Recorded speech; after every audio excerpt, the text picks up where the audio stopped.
to note the time is 11:01. Welcome, Vice Chair Vaughn and Commission members. It's so great to see everyone's smiling faces.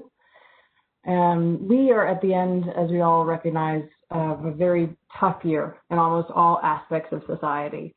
Specifically, students of all ages and all backgrounds have been in and out of school trying to do what is right during these strange times. Just like everyone else, students worry. They're scared, they're isolated, they're fearful of what COVID-19 means for their friends and family and their teachers. Students are also very resilient, and they dream about their future of what can be. Many educators and community leaders have stepped up to support in ways that we could not have ever dreamed of. In some cases, this pandemic it's really taken a pandemic to really see what the education system is truly capable of accomplishing. I think when the statute was laid out for this Education Recovery and Innovation Commission, our legislators thought this pandemic would have passed by now. Yet here we still sit in the middle of this pandemic, although we do have vaccines that have been approved, if anyone so chooses to take advantage of those next year. With this, we also have our first report. So as part of our statute, our first report is due on January 1st. The majority of our conversation today, as many of you have had conversations with Nathan about this, is going to be to edit the report that was sent to you on Monday. We're also going to have Commissioner Schwinn with us today, too, to share her thoughts on K-12 and the accomplishments of the Tennessee Department of Education over the past 10 months. Let's first start with a little bit of housekeeping. As a reminder, if you are speaking today, please remember to first identify yourself for the record. And this is especially important when we are making motions or seconds, though it's also really valuable when we have additional comments too. And we will have a lot of those as we go through the editing process. So at this time, I would like to call on Mr. Casey Griffin with the State Board of Education staff to call the roll to establish a quorum. Please, Casey. Commissioner Burns. Here. Commissioner Coffey. Here. Commissioner Dixon. Commissioner Dixon. Commissioner Christopher Jones.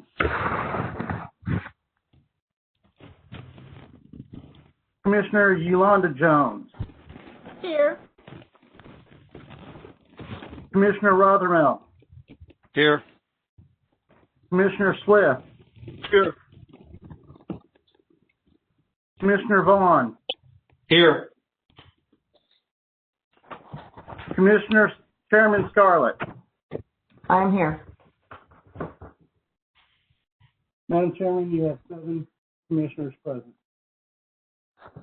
Excellent. We have a quorum and are duly convened. I'd like to call on Mr. Nathan James to read our statement of necessity of having an electronic meeting. Thank you, Madam Chairman. Pursuant to state law, the Tennessee Education Recovery Innovation Commission, by and through the State Board of Education, hereby submits this letter as its determination of necessity for this meeting held via teleconference at 11 a.m. Central Standard Time on the 17th of December, 2020. Pursuant to Tennessee law, the Tennessee Education Recovery and Innovation Commission must meet quarterly, and in order to meet its statutorily required obligation of meeting and creation of a report, it was determined that this meeting should be held in December 2020.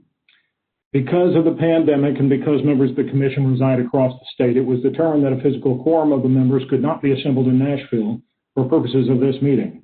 As such, the Commission met via teleconference and WebEx on December the 17th to continue its work. This statement of necessity puts us in compliance with the law and will be filed with the Secretary of State. Excellent.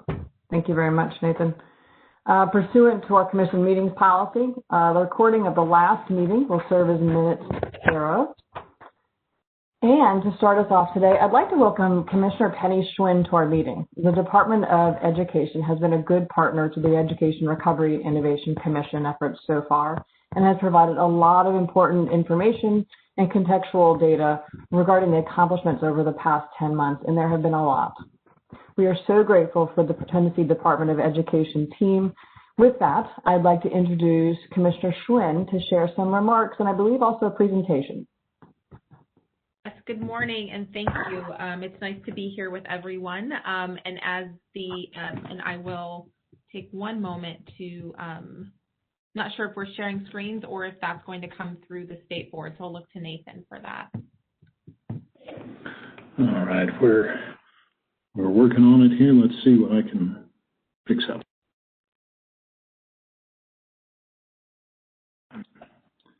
I'm also happy. Go ahead, please. Yeah, we've got, let's see, at the moment we have 2 simultaneous WebExes going on, so let me... Commissioner Schwinn, you have presenter rights at the moment, so if you would like to pull up your PowerPoint, you can, or we can have one of us do it. Great. I will go ahead and do it on my end because it sounds like if you've got a couple things going on yours, it'll be easier if I do it on my end, so one moment.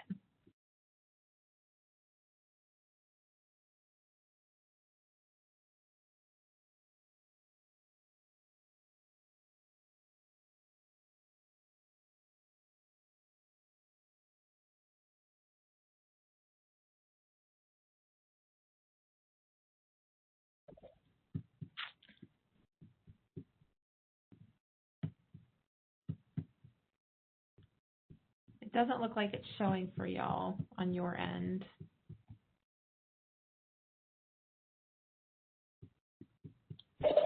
Give me one moment and let me work with our host. She, as we mentioned, is trying to run 2 WebExes at the moment. Give me one moment and I will get it resolved. Don't worry.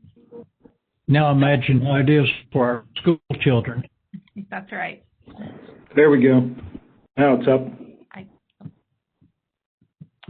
Okay, great. Perfect. So in looking at this and appreciate that, and this is exactly what I think when we talk about our schools this year having to pivot and look at and doing things a little bit differently. So happy to be here this morning and just being able to move through some of the work that's happened certainly at the department and most importantly in our districts and schools across the state. So on the next slide, really wanting to focus on where we have been, and this is to be very clear and candid. This is the strategic plan as laid out by the Department of Education last year in partnership and obviously under the leadership of Governor Lee. This has also been the strategic priorities that have driven the work that we've done over the last 10 months in partnership with districts. As a reminder, over 35,000 school stakeholders helped to contribute to these 3 priorities. And when we think about what has happened in the pandemic, it has reinforced that these are the 3 things that we really need to continue to prioritize. So first and foremost, academics, making sure every child has access to a high quality education no matter where they live. That has never been more true than it is and has been over the last 10 months. Especially as districts have switched and toggled and maneuvered and been innovative in how they provided that high quality education. The whole child, so how we think about the academic and non-academic supports required and needed by students. And we think about nutrition and school nutrition. Tennessee, the Department of Education had more waivers than any other state in the country, and we were able to, through districts and the hard work of districts, provide meals for children 0 to 18, regardless of school age or status. For months and months. And so incredible work happening in that space. And then third is on educators, making sure that Tennessee is on a path to become the best place to become and remain a teacher in this country. And I think we have seen educators work incredibly hard over the last 10 months, being incredibly agile, nimble, flexible, and all the words in between to provide supports for students in very, very different conditions to what they are usually accustomed to. So looking at the next slide and just kicking off, March 5th, 2020 is when COVID arrived in Tennessee. So I want to spend a brief amount of time talking through what it looked like at the beginning of the pandemic. On the next slide and talking through some of this, throughout the pandemic, many of our districts, their top priorities have aligned with the priorities of Best for All in our strategic plan. As I mentioned before, thinking about academics, whole child, and educators, that is where a number of our priorities have continued to lie. It's certainly where districts' efforts have been. Our response started literally when that first positive case came to Tennessee. And before COVID-19 and now, our work will continue, has been, and will continue to be focused on what is best for kids. So thinking about the student and the child first and foremost. that is the root and the foundation of the strategic plan, the vision and the direction of public education here in the state, and it will continue to be the foundation of our work moving forward.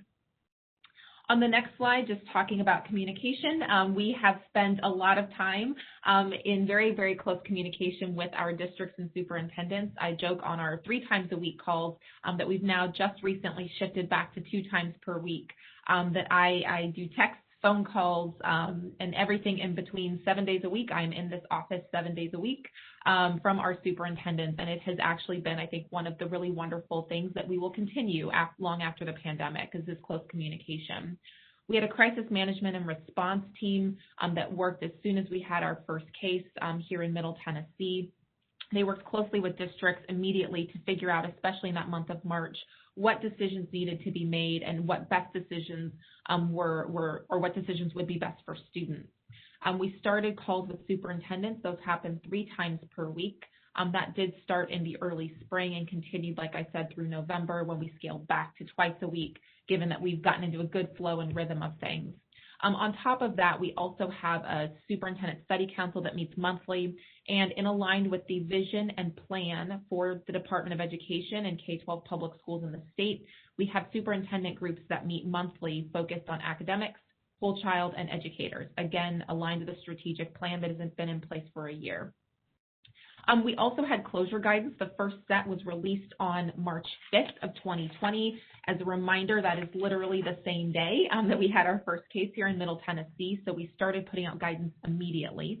We had closure documents and guidance to help schools understand and look through and work through the best ways to have school building closures while still providing as strong of an education as possible in those spring months. We also quickly stood up partnerships. All of these happened within the first 6 weeks after that first case in the beginning of March.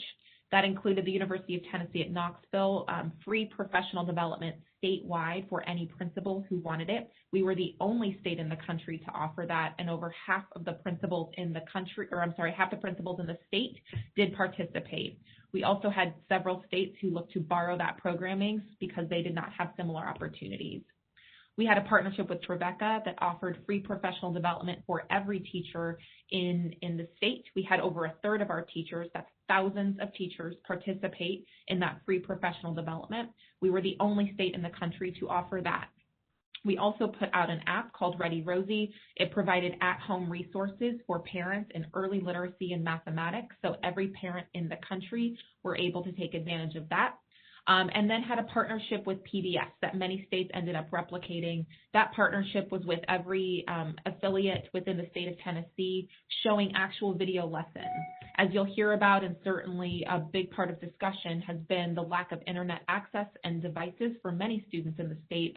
So having PBS actually show filmed lessons for our youngest learners cut through some of those issues, and we had thousands of people log in and or watch those on their PBS affiliates. And so very, very proud of that work. I also want to underscore that all of this happened in direct partnership with our districts.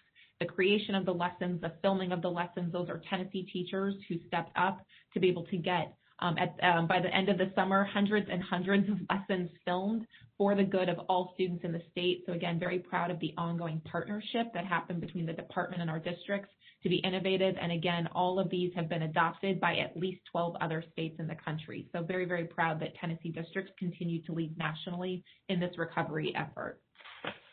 On the next slide, just a little bit of information on federal relief funding in Tennessee. So ESSER, the Elementary and Secondary School Emergency Relief Fund, provided approximately $234 million to districts. That was awarded using a Title I formula as required by the U.S. Department of Education. There is a set-aside for the state agency as well.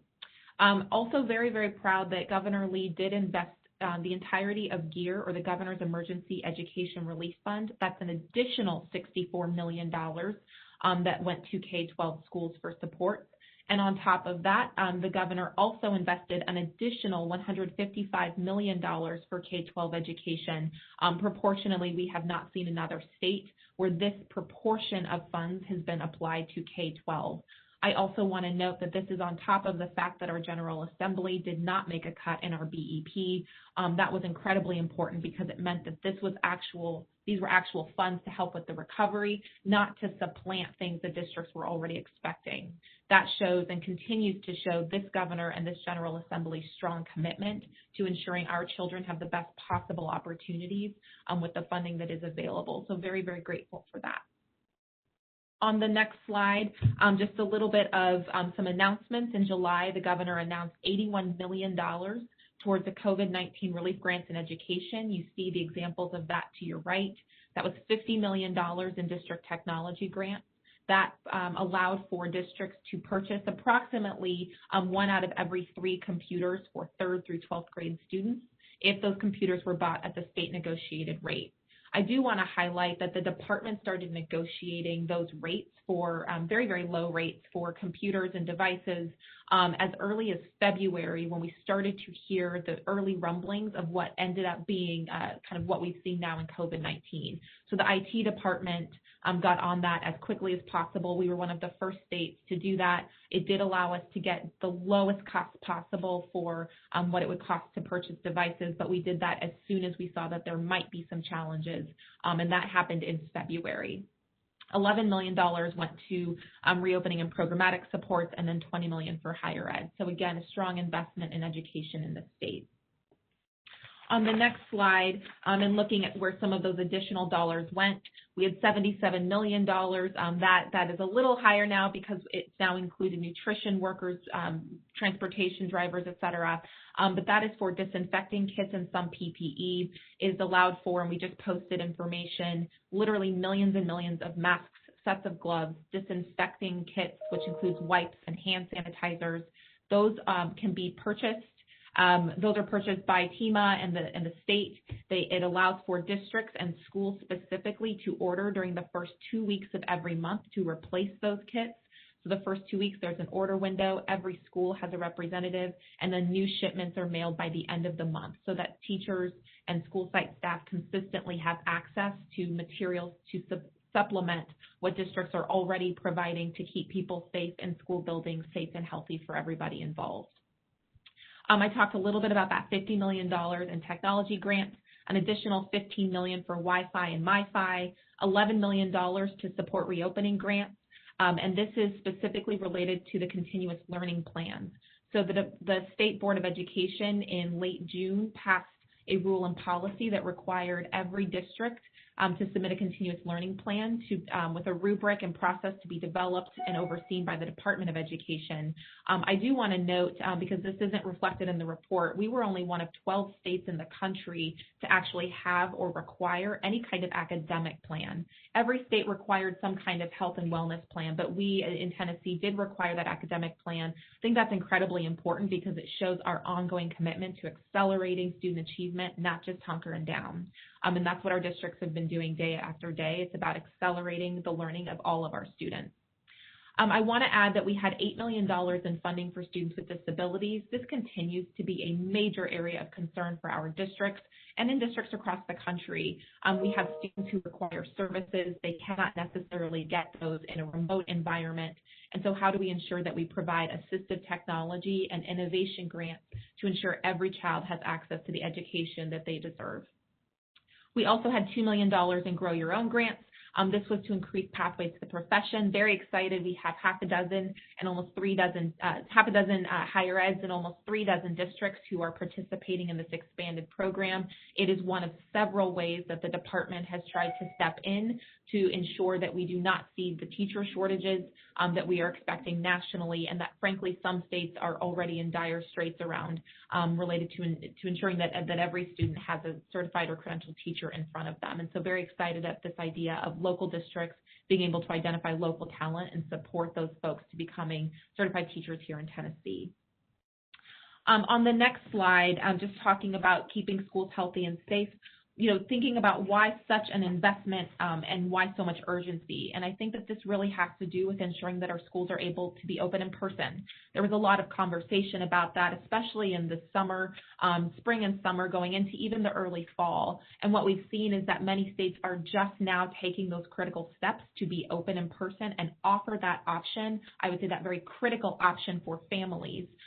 To be able to have an in-person option for their child's education. Tennessee was leading the way on that with just about 4 other states in saying that we wanted to provide in-person opportunities for children across the state. 145 of 147 districts did so by that fall break. And then at some point during the fall, we had all but 1 district who was able to provide, and I would say successfully provide, in-person opportunities for children. That was really, really hard work. We have seen states and districts across the country not be able to get that done. Here in Tennessee, our districts were able to do so and do so very successfully, especially leading up and into fall break. And I just want to underscore how much hard work that took by stakeholders, by our district leaders, our principals, our teachers, and certainly our families, but very, very proud of those efforts. It is going to pay off for children because we know that in-person instruction is more effective. We have a much higher percentage of kids who are in person.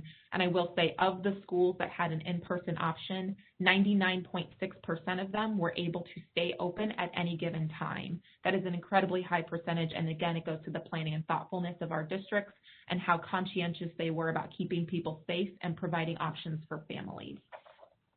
On the next slide, I want to talk about school reopening, just as kind of the lead in there.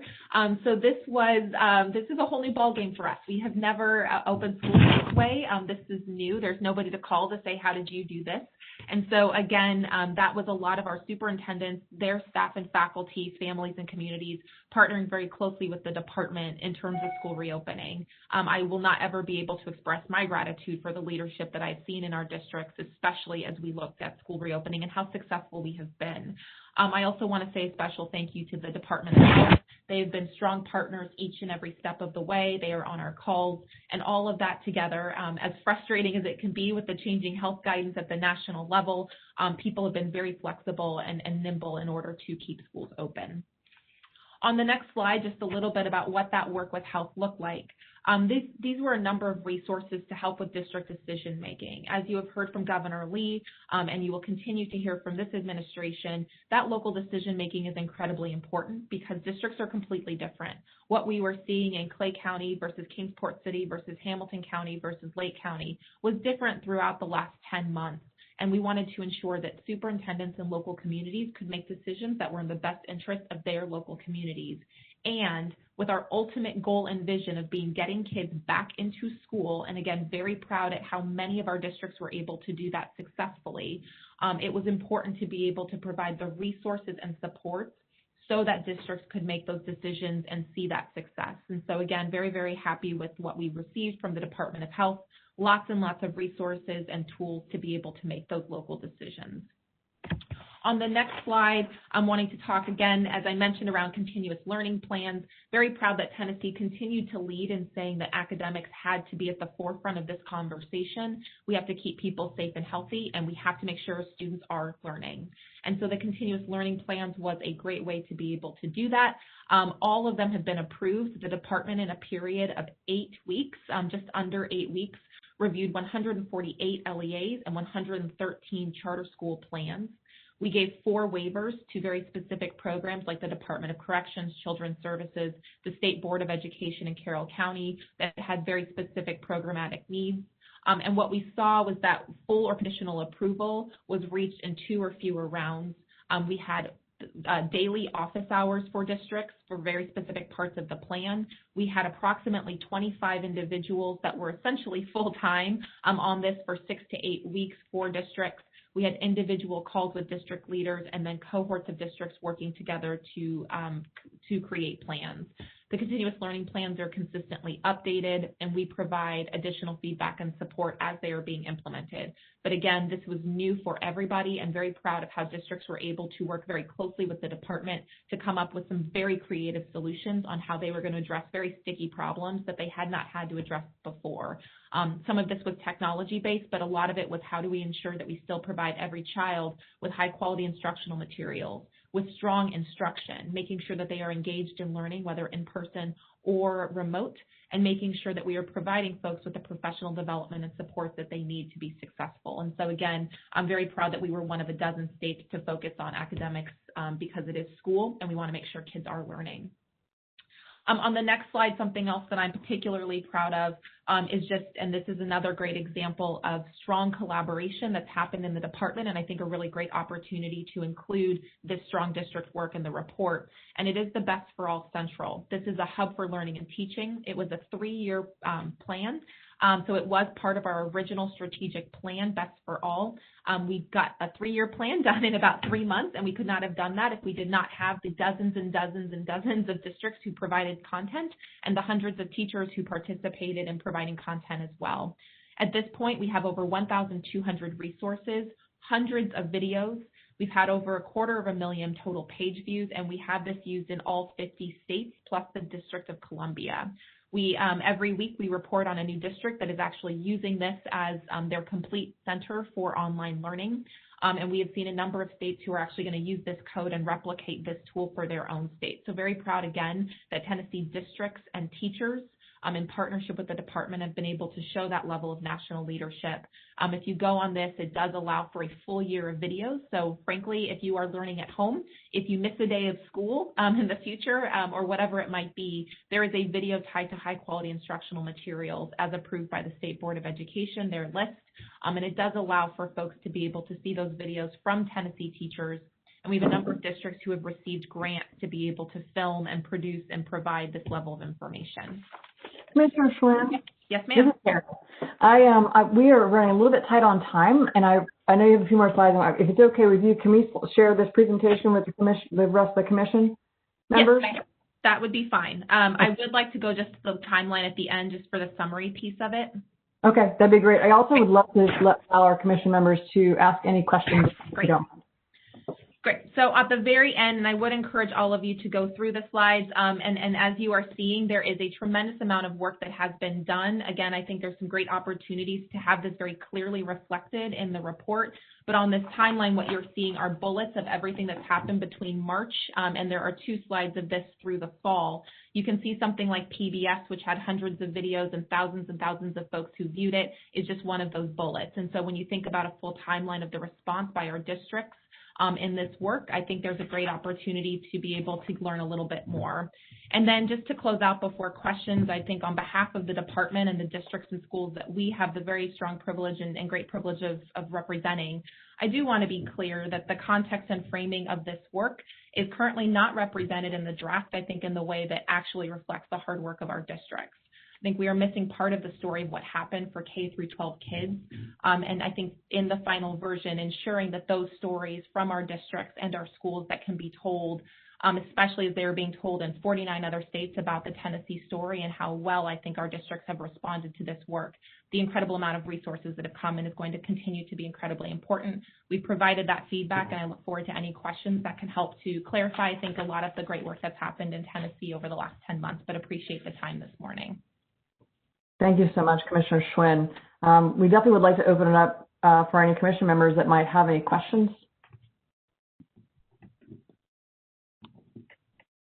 Commissioner Schwinn, this is Glenn Swift. Good morning and congratulations.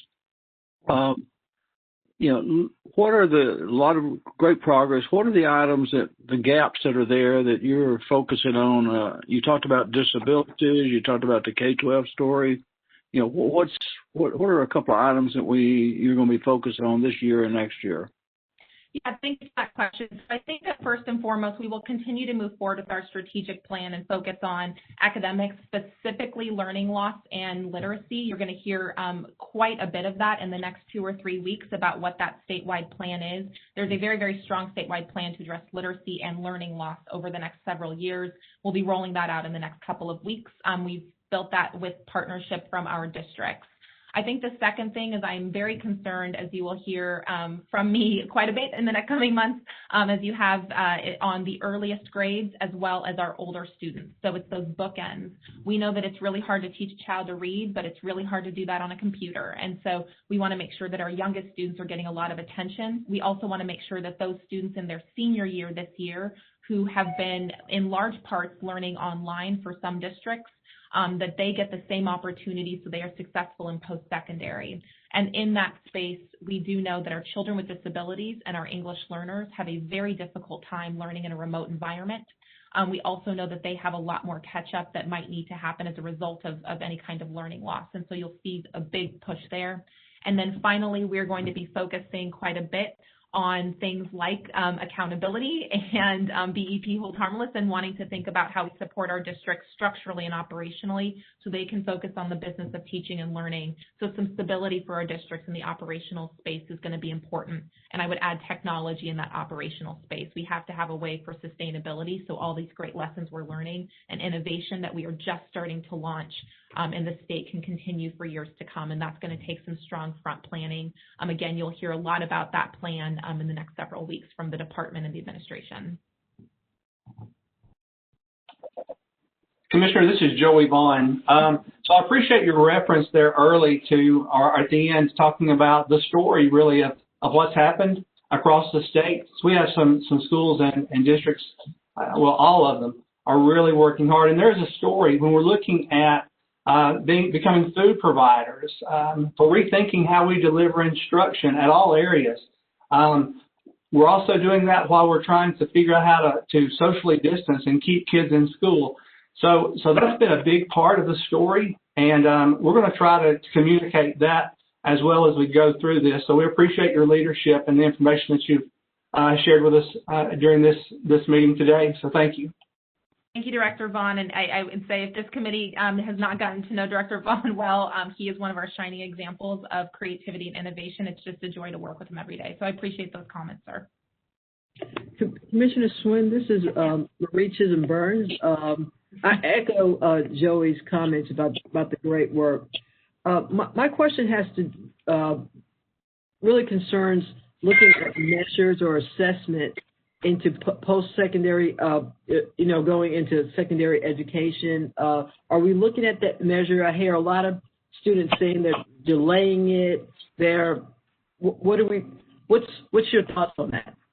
Yeah, that's a great question. So one of the things that we've done is we, in partnership with THEC, started a post-secondary task force.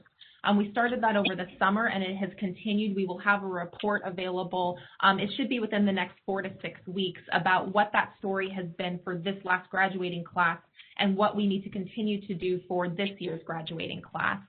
What we saw going through the spring, summer, and fall of this year were lower numbers in terms of applications, retention, requirements for mediation, things that we normally look at. We saw fewer students taking the ACT, for example. We were able to, through the post-secondary task force work, stay really tight on all of those data metrics. I look at those on a weekly basis to be able to see what the updates to all of those numbers look like. That allowed us to get very, very close to where we were last year. This year, we now know that there's a pandemic. We're not in an emergency stance. And so we do expect numbers to look the same as they would in every other year, but that is taking additional resources. And I will say for counselors in our schools, our academic advisors are working overtime to make sure we still have the same FAFSA completion, ACT participation, and we will be developing an ACT prep program so that our students are able to achieve at the same levels as they normally would.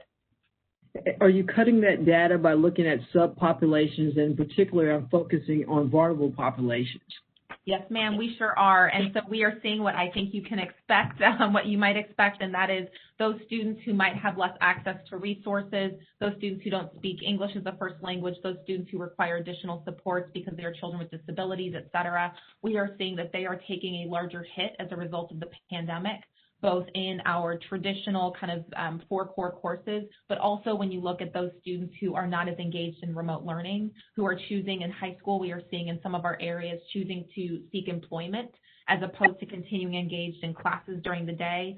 And we are seeing that more with our more underserved populations and student groups. And so that is a special focus. It's obviously going to be very personal for me, but it is something that we are paying additional attention to, and you'll see some grants and resources coming from the department as a result. But our districts have been working hard to engage all of our kids, but I know they are spending a lot of time focusing on those student groups in particular. That's good. So I think what I hear you saying that is recognized and targeted intervention is going to happen. Thank you. Yes, ma'am. Mr. Schwinn, thank you so much for your time today. And just as a note to the committee members, we are all of the documents that the Department of Education has provided are going to be included in the appendices, as well as a lot of their edits and input into the report as well. So with that, thank you very much for joining us. I'm sure we'll have additional questions. I really look forward to the report that you just mentioned for many reasons outside of this. So we look forward to continue working with you and your team. And your team has been really, really a treasure through this process. So thank you so much. I appreciate you saying that. Thank you, and appreciate your leadership. Thank you. Yeah, you're welcome. Well, with that, we are going to be moving on to reviewing our reports. And during our November meeting, we all agreed to keep students at the center of our conversation and also in our discovery process. We also agreed to a report outline that was inclusive of relevant data that we all felt made sense to tell the story regarding education in Tennessee. At the time, I think that we all knew that some data would be available and some data would not be available. Through the conversations we have with THEC and Department of Education and other groups, it's interesting to see how much data is just not available yet. We don't have a lot of the information because we're still in the midst of this pandemic. Today, we're going to review our first report, which is technically due January 1st. The report that we received on Monday was truly a team effort. And I want to give a special thanks to Nathan James, Catherine Johnson, and Sarah Morrison, the State Board of Education, as well as Lou Hanneman from THEC and Charlie Buffalino and Jack Powers from the Tennessee Department of Education. They really were extremely helpful in this process, so I can't tell you how much I appreciate their work in this. All of them and their supporting organizations were integral in informing this report. And we tried to accomplish several things in this process, and this, in an effort for it to be totally transparent, just to be very clear, there's three things that we really tried to accomplish. One is to gain an understanding on the effect that the pandemic and the tornadoes has had on education in Tennessee, which ultimately is our mission, right? It was not an easy task, as you can imagine, because we're still in the midst of this. And while there are some nationally based research, in reality, we don't know the true effects. So based on the outline that we agreed to, we are primarily looking at historical data along with some national research to gain some levels of understanding. Tennessee Department of Education, THEC, local districts, schools, institutions just don't have a lot of the level of data that I think that we had hoped that we would have. Or I'd also propose that the General Assembly probably did not expect we were in the middle of a pandemic when they asked for this report to be January 1st. That's okay. We are going to rely on the information that we do have access to. And the second big area that we tried to accomplish in this is to paint a robust and even-keeled image of where we are today. And as a reminder, this report is about the entire education ecosystem, right, from kindergarten through to career. So it encompasses the two main systems, K-12 as well as Tennessee Higher Education Commission. The hope is that the document will have one voice and is an unbiased representation of the current educational situation that we face in Tennessee. We're not here to sell the value one way or the other, but to really provide a real view based on the available data. The third area of looking to accomplish here is to identify any relevant themes and opportunities for this Education Recovery and Innovation Commission to focus on moving forward. Based on the information that has been provided as well as national research, the four themes were identified, and I look forward to actually discussing more as a group since these are likely to set a pathway of discovery for us. Over the past month, remember this has only been a month or so since we last met, we collected available data, compiled findings, and wrote this report. For all levels of transparency, the State Board of Education, THEC, Department of Education all provided data, contextual information, and specific contact areas. We started with a collage of voices, and I tried to put those messages together under one cohesive voice, which is what you received on Monday. The process, truthfully, has been a bit awkward, not being able to engage with each of you individually. I recognize that's just the process that we manage in a commission like this. What's really important is that this report is authored by all of us, and that each of your voices are heard and are noted in this report. And so I ask you to please today speak up and ensure that your voice and message is heard. I have no doubt, based on what I know of all of you, that all of you will speak up and make sure that your voices are heard. But I do want to make sure that it's really, all of you know it's very, very important. And we also need to make sure we're filling any holes. I've identified one hole. I'm sure you guys have identified holes too. We want to make sure this is truly a cohesive view of things. And the way I'd like to proceed right now is to recognize Nathan James and our support team to walk us through this document. Seems like that'll be probably the easiest pathway for us. As we go, the State Board of Education staff is going to make a list of precise edits. I believe many of you have, actually all of you, I'm sure, have had a chance to review this document and will have edits to note. We will open the floor to conversation, and we will vote on individual edits if there's any disagreement. When we are agreed to all edits, I will entertain a motion to approve the Education Recovery and Innovation Committee's initial report with instructions to the staff to make the final edits that we have approved, and subsequently to transmit the reports to all officials required by Public Chapter 792 by January 1st of 2020. I'll be truthful with you. This is a very peculiar process for me, as I know it is for many of you as well. And I really look to Nathan and team to help guide us through this process. So with that, Nathan, please help guide us through this editing process. Yes, ma'am. We'll certainly do our best. And I certainly like, Catherine, Lou, folks at TDOE. I just want to say it's pretty monumental, the undertaking has been, and we've certainly gone back and forth to try to get all of the relevant data in there. But let's think about things in this way, commissioners. This process is open, it's thorough, and it's likely long. It is this way for a few reasons. And please recall that the process is made more difficult because all of our meetings, everything we've had to do has been remote. And so in the event that the pandemic wasn't there and we could get into a large conference room and put the document up and live stream it, we could hit everything we need to hit under the law and walk through piece by piece together. As it is with the pandemic, this is the closest thing we can get there. Why is it thorough? Why is it open and long? One, we want to make clear to everyone that this report represents the work of the commissioners appointed. All of you were selected to hold this office by either the Speaker of the House, Lieutenant Governor and Speaker of the Senate, or the Governor of the state of Tennessee. And you were appointed pursuant to law, a law which was passed unanimously by both houses of the General Assembly. You were specifically selected in order to represent a lot of different viewpoints and to make certain that your voices are heard. Number two, transparency is essential so that Tennesseans can see the process, so that 2 months from now, 3 months from now, when we're discussing this in front of a legislative committee, that it's clear that this wasn't something that was just brought to you, which was rubber stamped. Commissioner Scarlett, as your chair, when I say has been involved, I mean all weekend long, all the time. Your staff, the staff of the State Board and the Higher Education Commission who are working on this, we have met weekly, every Monday for at least an hour to go through exactly what's going on.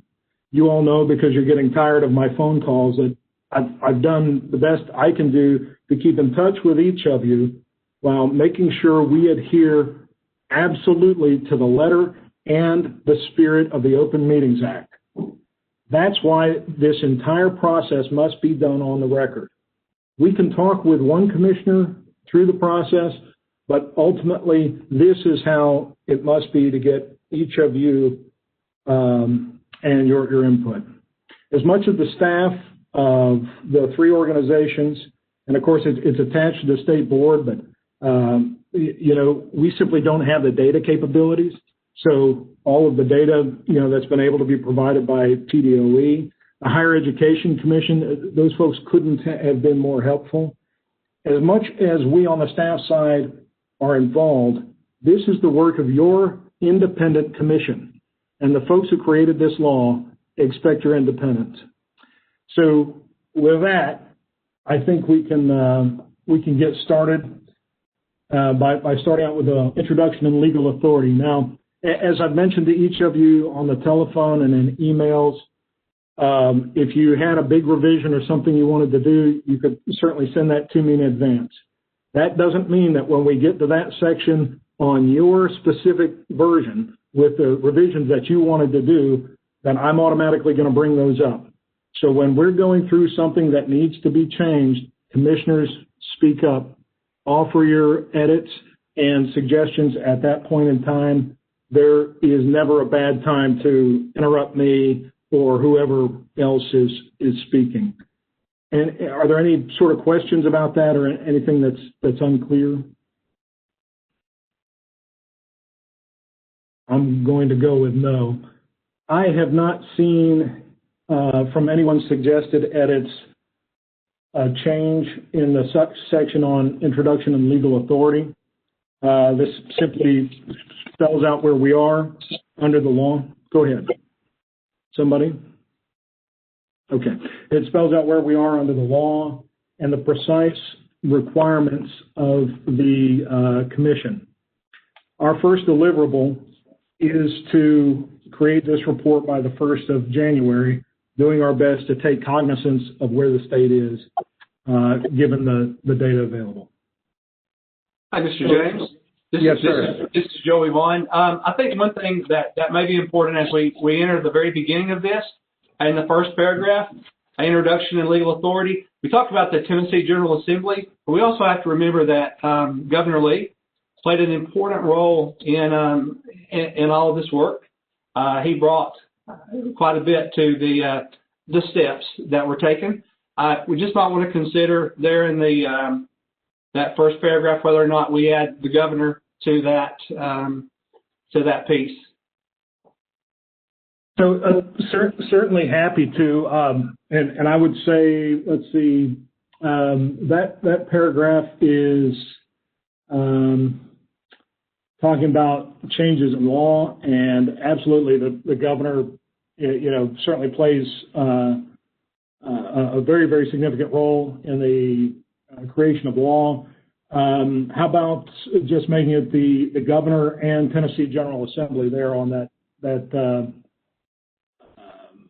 after 2020, say the governor and Tennessee General Assembly? Yes, sir. If that's possible, yes, sir. This is Joey. Okay. Line.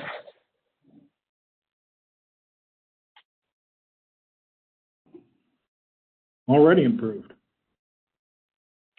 The other significant piece on this page is you'll notice that at the bottom it says we plan on updating this report by the 15th of September 2021. And that's largely because there's only so much data that's available to us now.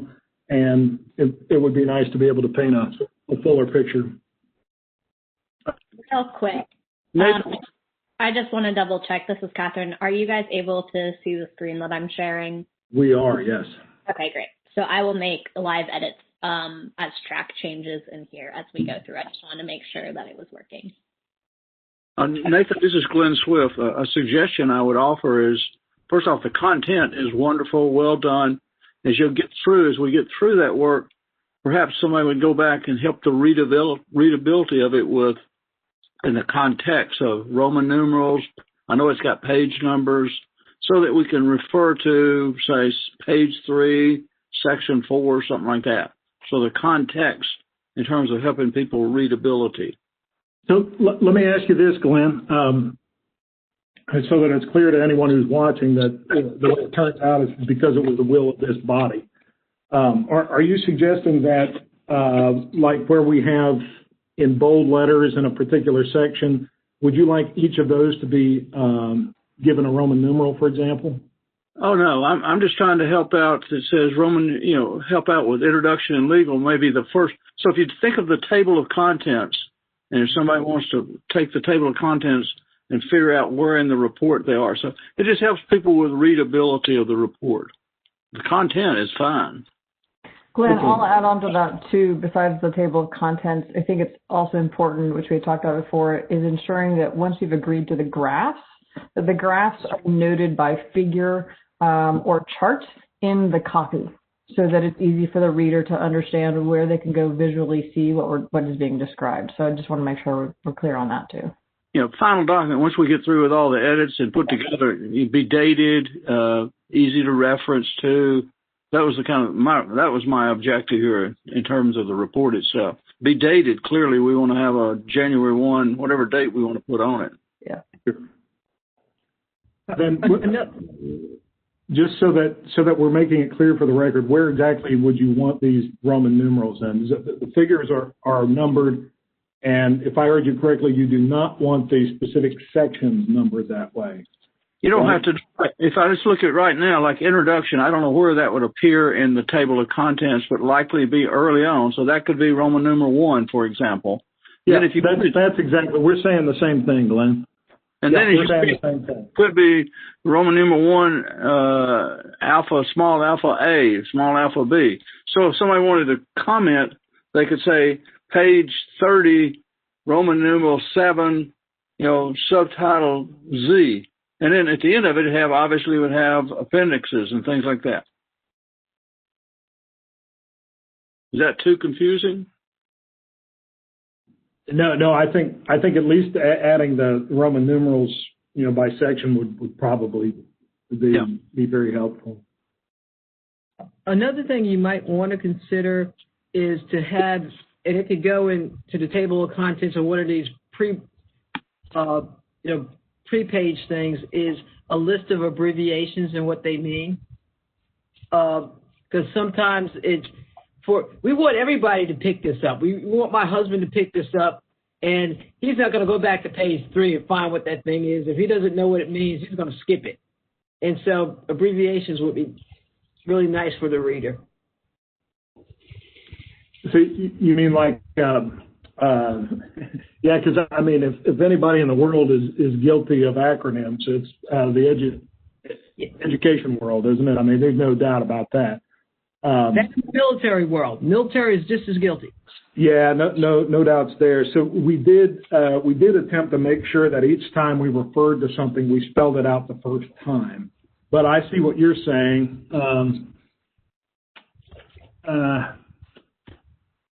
Okay.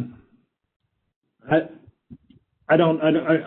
guess, are you asking for like a specific thesaurus or something at the end, or?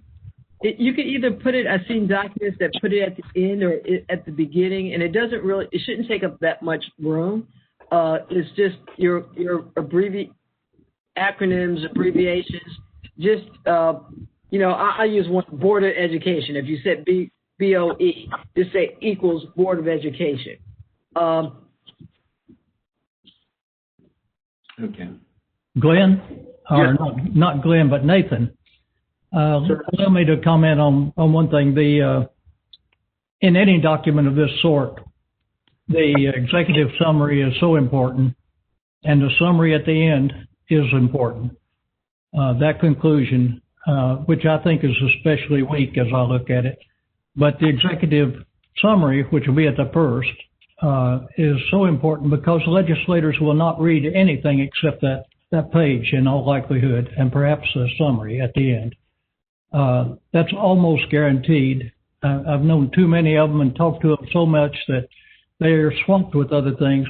They have already, I'm sure, received the terror report from Vanderbilt Peabody.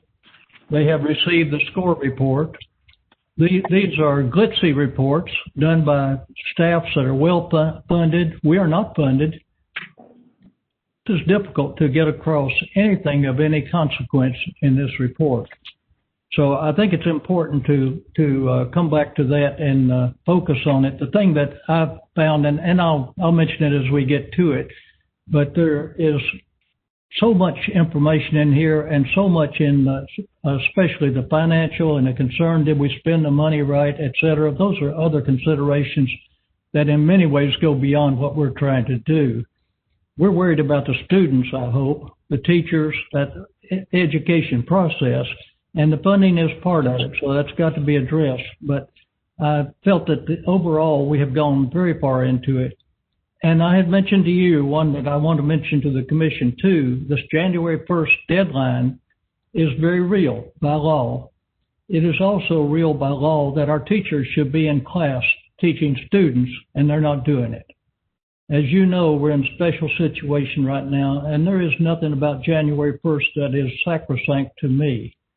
I believe that if we had to, we could file a very brief, almost one paragraph report saying that we will get a report to them sometime in January, and it would be acceptable by law, and we could have any necessary changes that we come up with.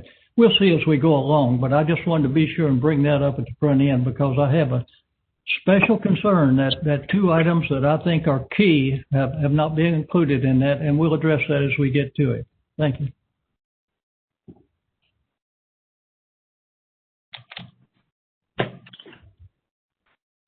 Well, obviously, you know, this document is to reflect the will of the majority of the commission, and that's why we're going through this process.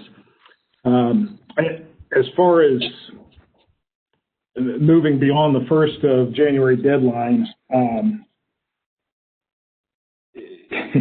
you know, the law doesn't provide an escape hatch there, but I understand your position on that.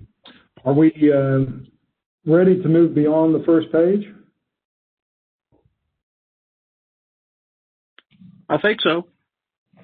Okay.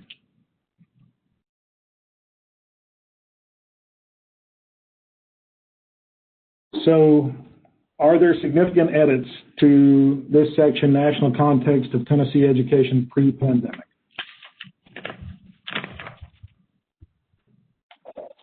Nathan, this is Joey Vaughn. One thing that strikes me a little bit here, the first paragraph talks initially about some of the K-12 work, and the second one comes in and talks about Tennessee Promise, Tennessee Reconnect, and the last line there talks about how the colleges and universities quickly pivoted to support their students as they left campus, and that's a great statement. Nowhere in this first part do we talk about the work that K-12 districts did, and there was substantial. I lived it in public ed. And many other, we all did. And the work there, I don't think we want to shortchange that as we look at this opening statement. Totally fine with that. And what's the specific language you'd like to add?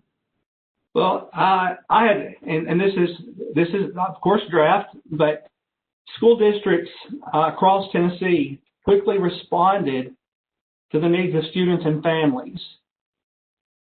Districts became food providers, developed plans to provide instruction, and established procedures to socially distance while maintaining the integrity of our educational system. That's open for, obviously for comment, but that's kind of where I went. School districts across Tennessee quickly responded to the needs of students and families. Districts became food providers, developed plans to provide instruction.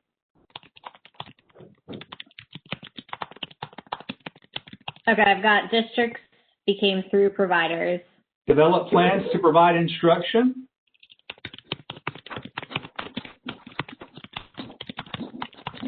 And established procedures to socially distance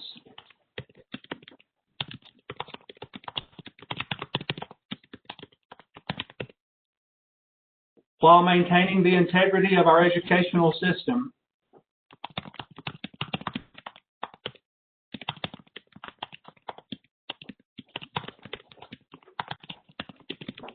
And that may be wordy. I just wanted to put something in there that recognizes the work of K-12. Does that mean food providers or food providers?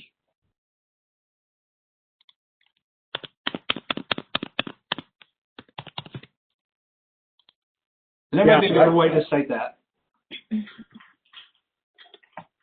No, I think that's fine, and that's exactly. I mean, that's exactly why we're going through this process, is so that any member that wants to change it as we're going, bring it up, and as long as everyone agrees, and if not everyone agrees, then of course we can vote on each change. So. Okay, are there other changes to national context of Tennessee education pre-pandemic? Nathan, this is Marie. I have at least one change. If you go to the first paragraph that starts with over the past decade, if you go to 40%, it's in parentheses, 40%, right after the comma, I'm making a recommendation to take out the word just. Just suggests that it's okay, it just is, and just let's be more neutral about it and just state the number that it is. Just say 40%, 1 point below the average. Under the K through 12 section, I don't know if we're there yet. Down further, or you just are we doing this?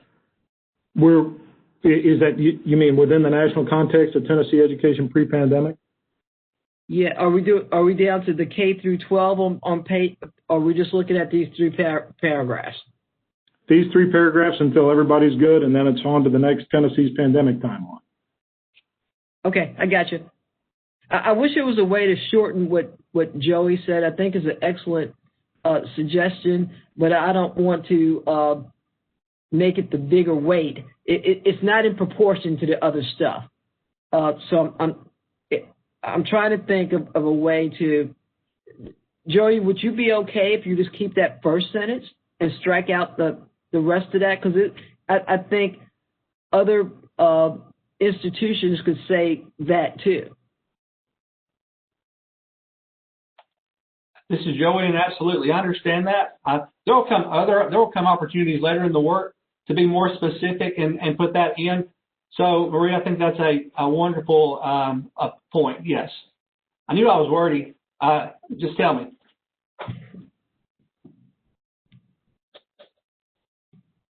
Great. Further revisions to that section. Moving on to Tennessee's pandemic timeline. Nathan, just a question. Since this is about the education, like with higher ed, are there some specific things that higher ed did in response to the pandemic? I know that K-12, there were some specific things that happened, and it's extensive. So we'd want to include both. So I know that I just wonder if K-12, if higher ed has a timeline similar to what, if anybody has that out there. Well, and I will turn it to Lou to address that in just a second. I'm looking at this, and either we put absolutely everything there, or we just say, see Appendix 6 or 7 with a pandemic timeline, because I think we should put it in the appendix, Nathan. Yeah, that's it. I think probably this just needs to come out, or maybe just say see appendix for a timeline. And if there's a Lou, is there such an animal as was just requested there? The only problem is that I think from a timeline perspective, K-12 was moving as a block in response to the governor and in response to the department and so forth. Whereas higher education, each institution was moving at the pace of its own governing board. And so, it would be like every school district had its own timeline. And so it would be unwieldy to include in this list, because you would have, literally a series of dates all for the same event. So I agree with putting this into the appendix. I think also the information is covered in detail, I think, at various points throughout the report. And so a timeline will probably be you'll see the timeline, you'll understand the timeline, I think, as we go through the report. So the question becomes, do you want to make a reference there? You say, see Appendix G for Tennessee's pandemic timeline? Or do you want to just take that out? I mean, I think we just take it out and we include it in the appendix.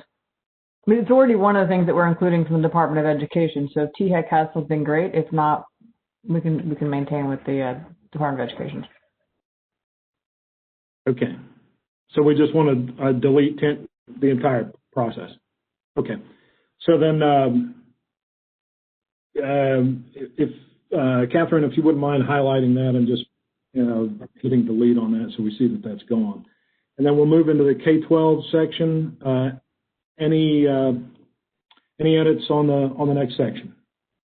This is Marie, and you're going to see my editor mode come out here. This is what I do for a living. If y'all get tired of me, just tell me to shut up. And if you want me to look at it again at the end, I'll do it.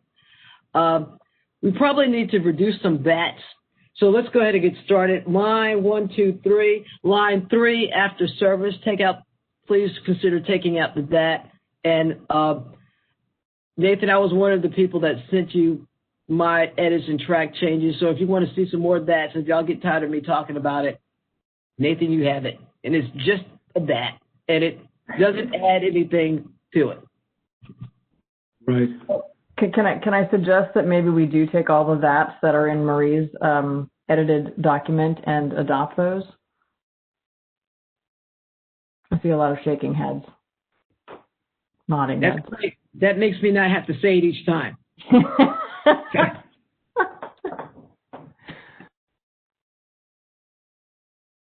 So I think, let's see, Catherine, I think I sent you her proposed edits earlier today in an email. Yes, I do believe I have it. Okay. So what, could we lift it from that document and put it in here? Or? I can. I won't be able to do it while we're also editing other things, but I can do it after this meeting. Okay. All right. Very good. Other changes to the K-12 section. Hey, this is Joey. Again, I apologize. Hey, Marie, can you look at that first line? It just kind of will you look at the first line and see if it reads like how it reads to you as an editor?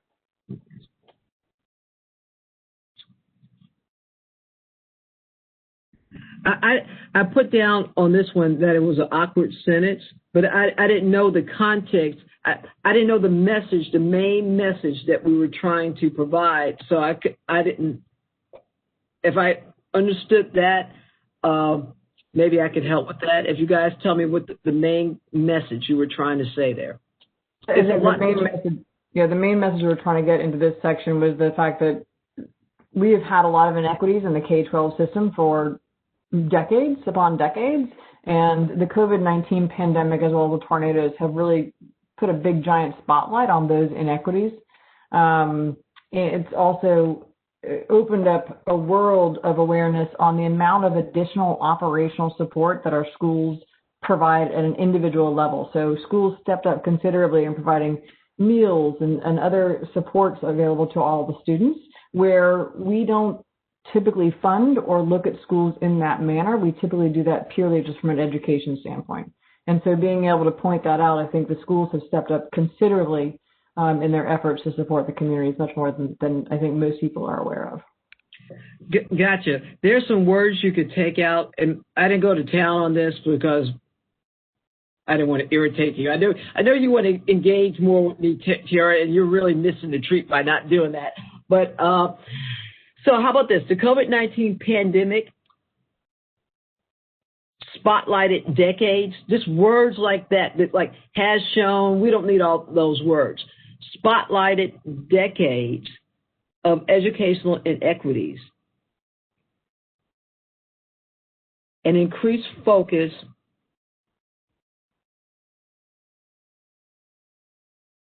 You might consider dropping the second half of that sentence in lieu of the second sentence. Yep. It's not, it's redundant, and just take out some of these words. And it makes a more stronger punch. You know what I mean? Well, also, I think part of why it was in there is because and let's be clear, educational inequities are going to exist anytime humans are educating humans. That's it's clearly in the charge of the commission to point that out. But we also wanted to make sure that everyone was seeing that that there's some recognition there for all of these extra things that local districts do. That are not always thought about. I think that's probably why you had kind of the balance there in the one sentence. Now, that having been said, it's that's entirely up to commissioners to decide how they want to say it. So this is Joey, and that period makes a tremendous difference to me because it splits up educational inequities and the services provided by schools.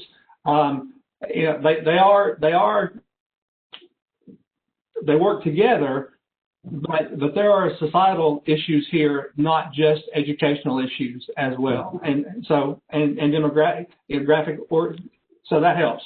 Thank you.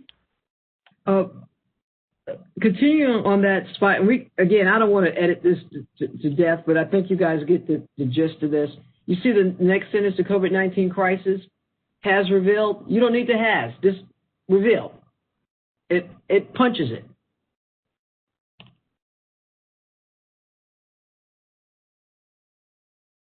And you can take out that word just.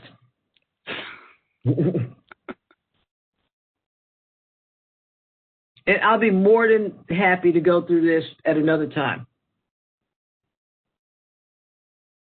So let me ask you specifically, Joey, you think that this section here, are you feeling this is reasonably fair? Yes, I do. I do think that if there is an opportunity within this work to be more specific with some of the good things that have happened, that this is where it would come from, or at least somewhere reference that in the appendix that the department is providing some information on the work that's done, and it will be in the appendix. I think that if I understood correctly, the PowerPoint that was shared this morning will be in the appendix. Was that correct? Yeah. So as a matter of fact, there's tons. Matter of fact, there are loads of edits already in this document that they had suggested. And even if we get into just the next paragraph, I think you talk about that. Yeah. Let's see. Hey, Nathan, before you go to the next paragraph, I have a question for you. This is Frank. Where it says, last spring, Tennessee received more nutritional waivers to keep students fed than any other state in the country. We do have data that backs that up, right? Provided by the State Department of Education in their documents that they sent to us. Okay. I can't say that I have the ability to independently cross-reference. Jack Powers is on the line. Jack, could you address that? Yeah, can you point me to that line one more time, please? The line that you're asking about? It's nutritional waivers. Yeah. And so the question was just documentation to kind of show the comparison between Tennessee and other states? Yes. I'd be happy to follow up internally and see if we can provide that.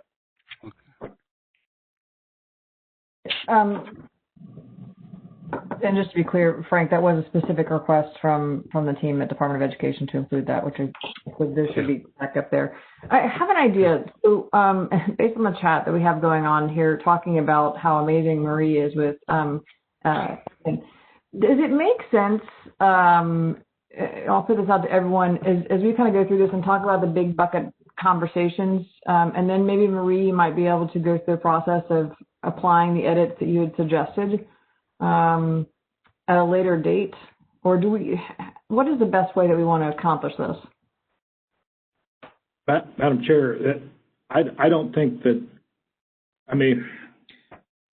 short of the commission authorizing the report subject to Marie's edits, I don't think there's a way to do that. We not and make sure that everything is available to the public. Okay. And be seen. I think that's. I'm sorry. Marie. We'll just make the meeting longer. Coffee. It is a long meeting. Yep. Excuse me. This is David Coffey. I think that what you suggest there, carte blanche authorization for her to make those edits would be good. The readability of this thing is very important because, as I mentioned earlier, it will not be read very much by legislators. And all you can do to make that thing more readable is good. And I would trust Marie's edits to that if the rest of the commission would approve. I don't mind. I'll do it in track changes. But I don't mind what I sent over to you and I have before you. They're minimal. I'll do whatever you guys want me to do. I want to do what I can to contribute.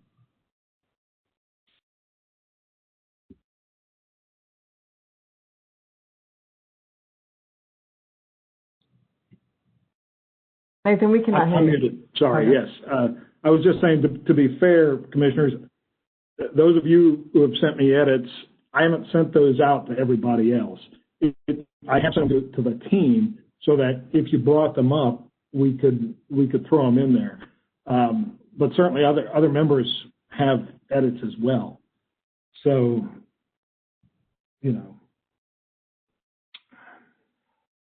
Well, let's keep on moving through it then. We'll get through it. Yeah. Okay. So are there further edits in this section?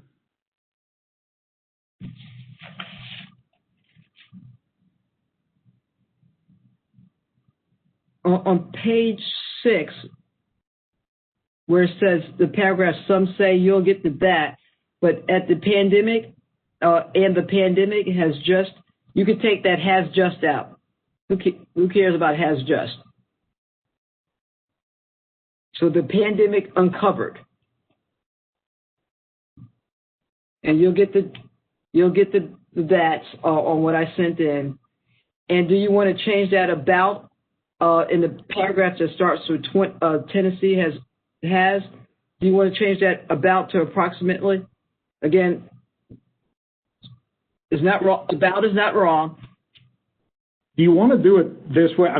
So in terms of your non-substantive wordsmithing, right? What you're talking about is just the way to bring that in. We could take a vote to authorize her non-substantive edits to be added, or to be added to the final document. If we wanted to do that. I think that would be a fantastic idea. And I think that's what I hear everyone else saying as well, whether that's in the comments or saying it out loud. So I agree. That would be great. Nathan, do I need to receive, hi Yolanda. Do I need to receive a motion to do this thought? Or we're gonna wait? Well, we could just add to the language of the final motion, including Commissioner Chisholm Burns' non-substantive edits. Yeah, so if you throw that in there, then we're legal. Excellent. I would move that we approve that. This copy. Second that. This is Yolanda. And I promise I won't change the meaning, and I'll do it in track changes. Well, you've already done it. Actually, what you sent to us, we could just use. I think what she's saying, though, is she did pretty minimal, and so there's even more ways that she could go through and clean this up. That's what I'm saying. I just didn't want to be overbearing. Okay.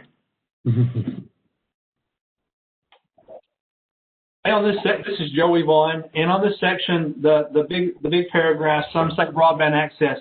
All right, the last paragraph, It reads, TDOE tried to help with several professional development programs, but as the dust settles. Okay, so they didn't try to help. They did. The Department of Education and school districts across the state provided professional development programs, and they were good. Teachers put in an incredible amount of time doing that. So TDOD and districts across the state provided professional development opportunities for teachers. And I'm not sure about but as the dust settles, because that makes it look like there's more, obviously there's more work to be done, but it looks like that work wasn't good work, and that's not it was good work. It was good work. This is David Coffey. I think that very likely Marie's edits will pick that up, and I would hope so.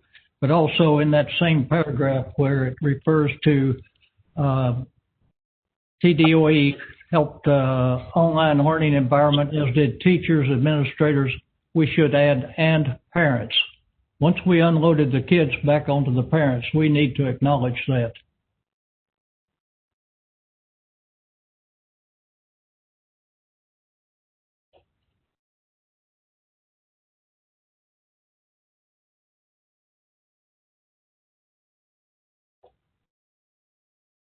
Actually, Joey, I appreciate you pointing that out, but I don't think that change is non-substantive, though. So I'm not sure that would have been included in our work, because we're actually in this case we're changing what was being said there. So it's a good catch.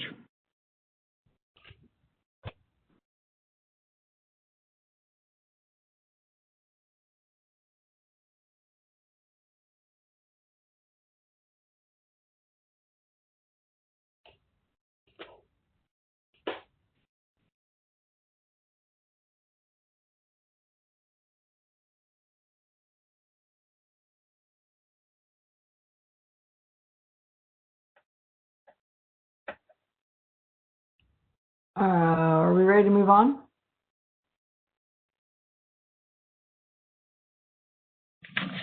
Nathan, we can't hear you if you're talking to us. Oh, I was muted. I'm sorry. I said on the data section. Are there any revisions on the data section?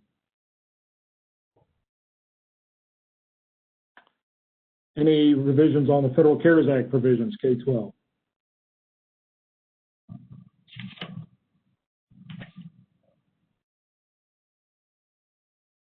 On K-12 operations.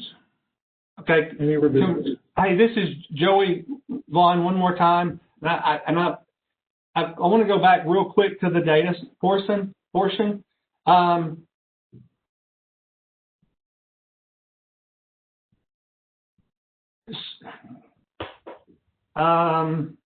We may come back to that later. Let me think about how to phrase that. Okay, I'm sorry. Okay.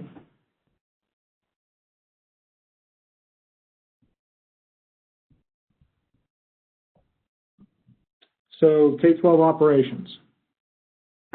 I have a question. I'm in the second paragraph, Governor Lee, dedicated.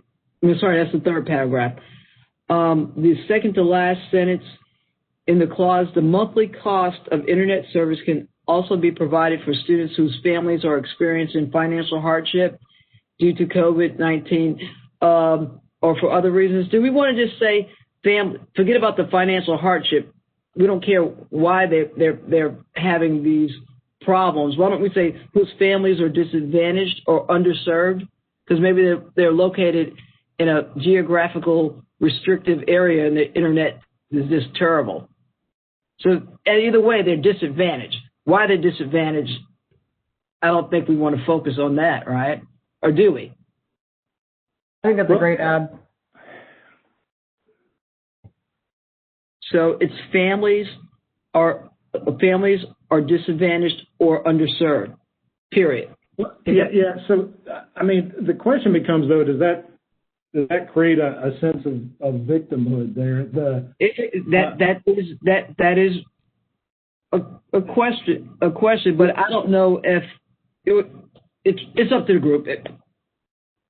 Yeah, I just because it's like they're in this position because of financial hardship brought on by COVID-19.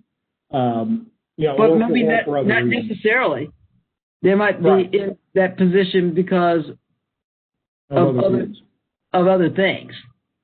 Mm-hmm. I live in the middle of nowhere. Right. COVID-19 has nothing to do with that.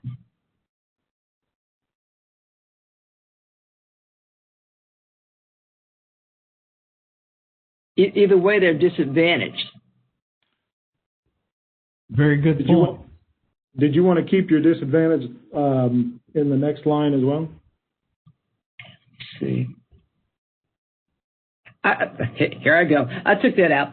Economically disadvantaged, I just took it out because I could be rich and live in the middle of nowhere and I still have a problem. So thus, even with high-speed internet, even where high-speed internet is available, students will likely not have regular access to it. And I put many students will likely. So that's even where high-speed internet is available, many students will likely not have regular access to it. I'll do something to into that clause when I get it, but. Okay. More edits on that section?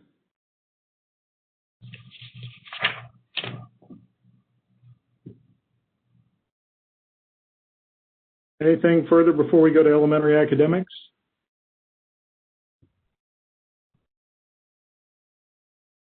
Any edits on elementary academics?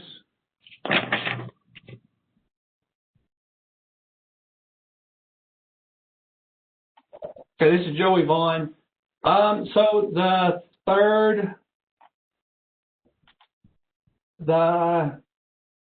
when you talk about a second line, grades 3 through 8 over the past 3 years shows that there has been little to no academic growth in math and English language arts. We didn't test last year, so that technically isn't a correct statement. We don't know what last year was. We can assume there was. We don't know what the growth was. So that's technically between the years of 2015 and 2019, not the last 3 years. Good catch.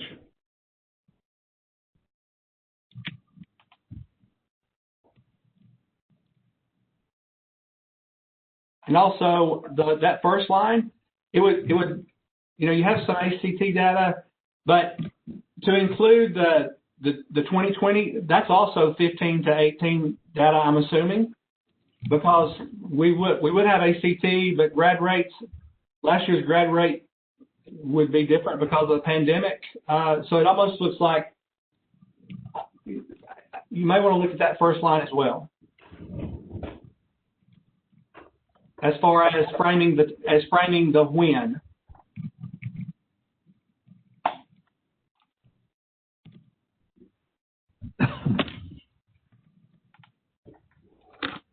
And that's all.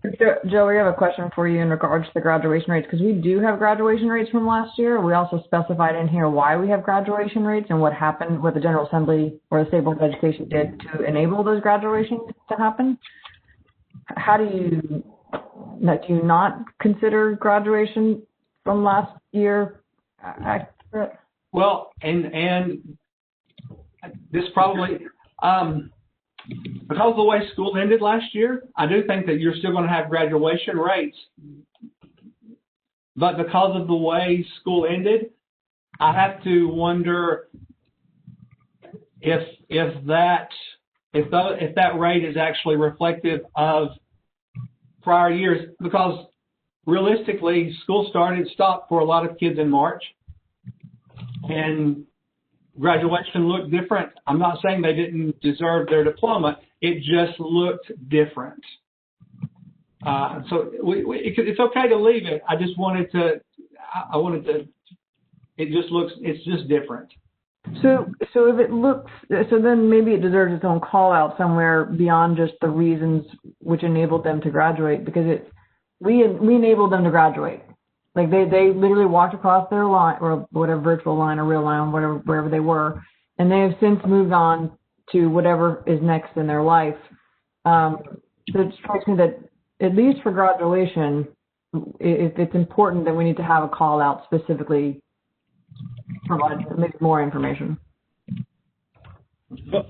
We do cover the fact that the General Assembly passed specific laws and then got the State Board of Education, to change the rules around the specific graduation requirements for last year, as well as the process for assessing high school grades, and that was across the state.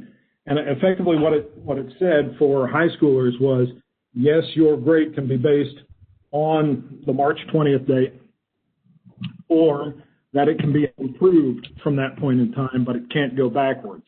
That's what the rule stated, and that was an emergency rule passed under specific authorization from the General Assembly. But they're all diplomas as far as that goes, and we did call out that process elsewhere in the report. So, but ultimately, it can say whatever majority wants it to say.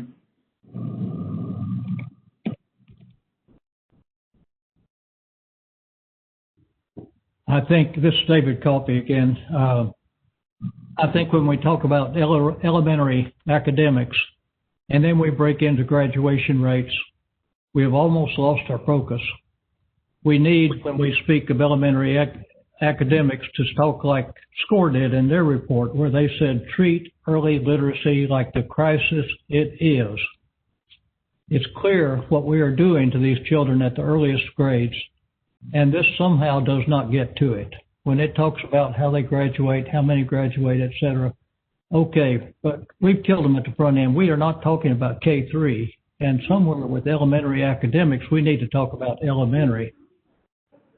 Yeah, I think you're spot on. And ACT scores need to be taken out as well as graduation rate. But this is, for elementary, that is K through 8. So we do need to kind of rephrase how we enter into that section. I would just like to see some emphasis on it. I never see it. Somehow it gets away. So, do you want to rename this section? I don't know that we need to rename it, but I think we've got to come up with a different entry into it. It is true that early literacy will impact how children learn and grow, and so it could be we could paint a picture of cause and effect here with a sentence or so. I don't know. Y'all are the experts on this. I don't pretend to know that much about that, but that would be my understanding what early literacy is about. Have we prepared these young people to learn and to grow and develop the skills they need to be career successful? Glenn, this is David again. Let me point out that the children of the privileged homes have no problem. They go home and catch it anyway. The underprivileged are the ones that are being killed, and it's like 80% of them are not getting it. Not 2/3. It's even more in the underprivileged. So I think, David, to your point, that's a good one. I think we need to call out what we want to call out here. I've been struggling reading through all of this. What if I were sitting in a room, what would be the 2 or 3 points I would take away from the impacts that COVID has had on our education? I heard earlier today, Jenny, saying that, the money doesn't appear to be a problem. Got money. So, y'all are the experts again on how we say this, but what do we do here? If we set ourselves up, if we don't recover from our lack of early literacy here, we're going to have even more problems down the road on the underserved. David, to your point. What if we simply rearrange the paragraph? Because we've got to agree on our text today, really. So what if we start out the paragraph with the strong early education and those sentences there, and then throw in the first couple of sentences down lower, so that the emphasis for the paragraph is the importance of that English language arts. It's and the graduation rate, or that first sentence comes down later in, or could go away. That way, we're still, I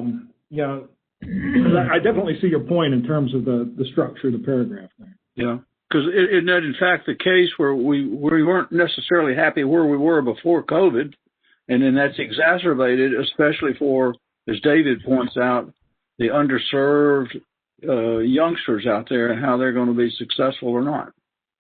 And then paint the picture how that evolves into K-12 and ultimately into postgraduate and all that. Well, take a look at the screen there and see if everyone's good with that.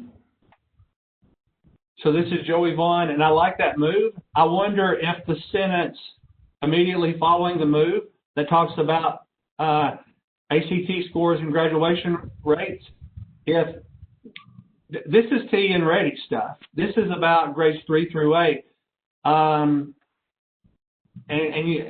ACT and grad rate may not be included here in elementary academics.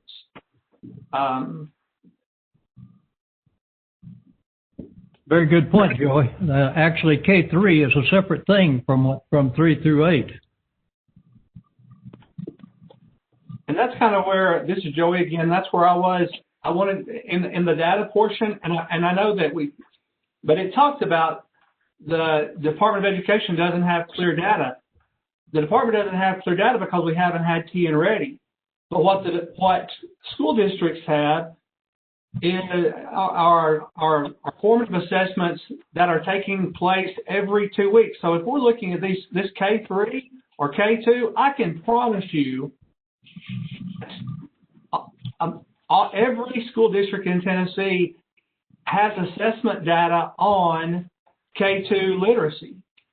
It's just not something that is a cumulative measure. So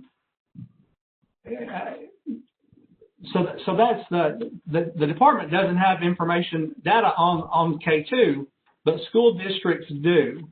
And that early literacy piece, that's where the districts are focusing right now. So Joey, to your point, we want to make the case that says early literacy, that K through 2, whatever, wasn't where it wanted to be. We exacerbated the problem, and we're having to deal with that with our recovery. Is that fair? Yes, sir. Because I can assure you that most schools in Tennessee right now are going to tell you the biggest learning loss, and this isn't for the report, and this is my opinion, but the biggest learning loss right now is showing up in first grade because those kindergartners lost the last 3 weeks of school. Right. And that's when reading all comes together. And I'll stop that because I'm taking too much time, but you're exactly right.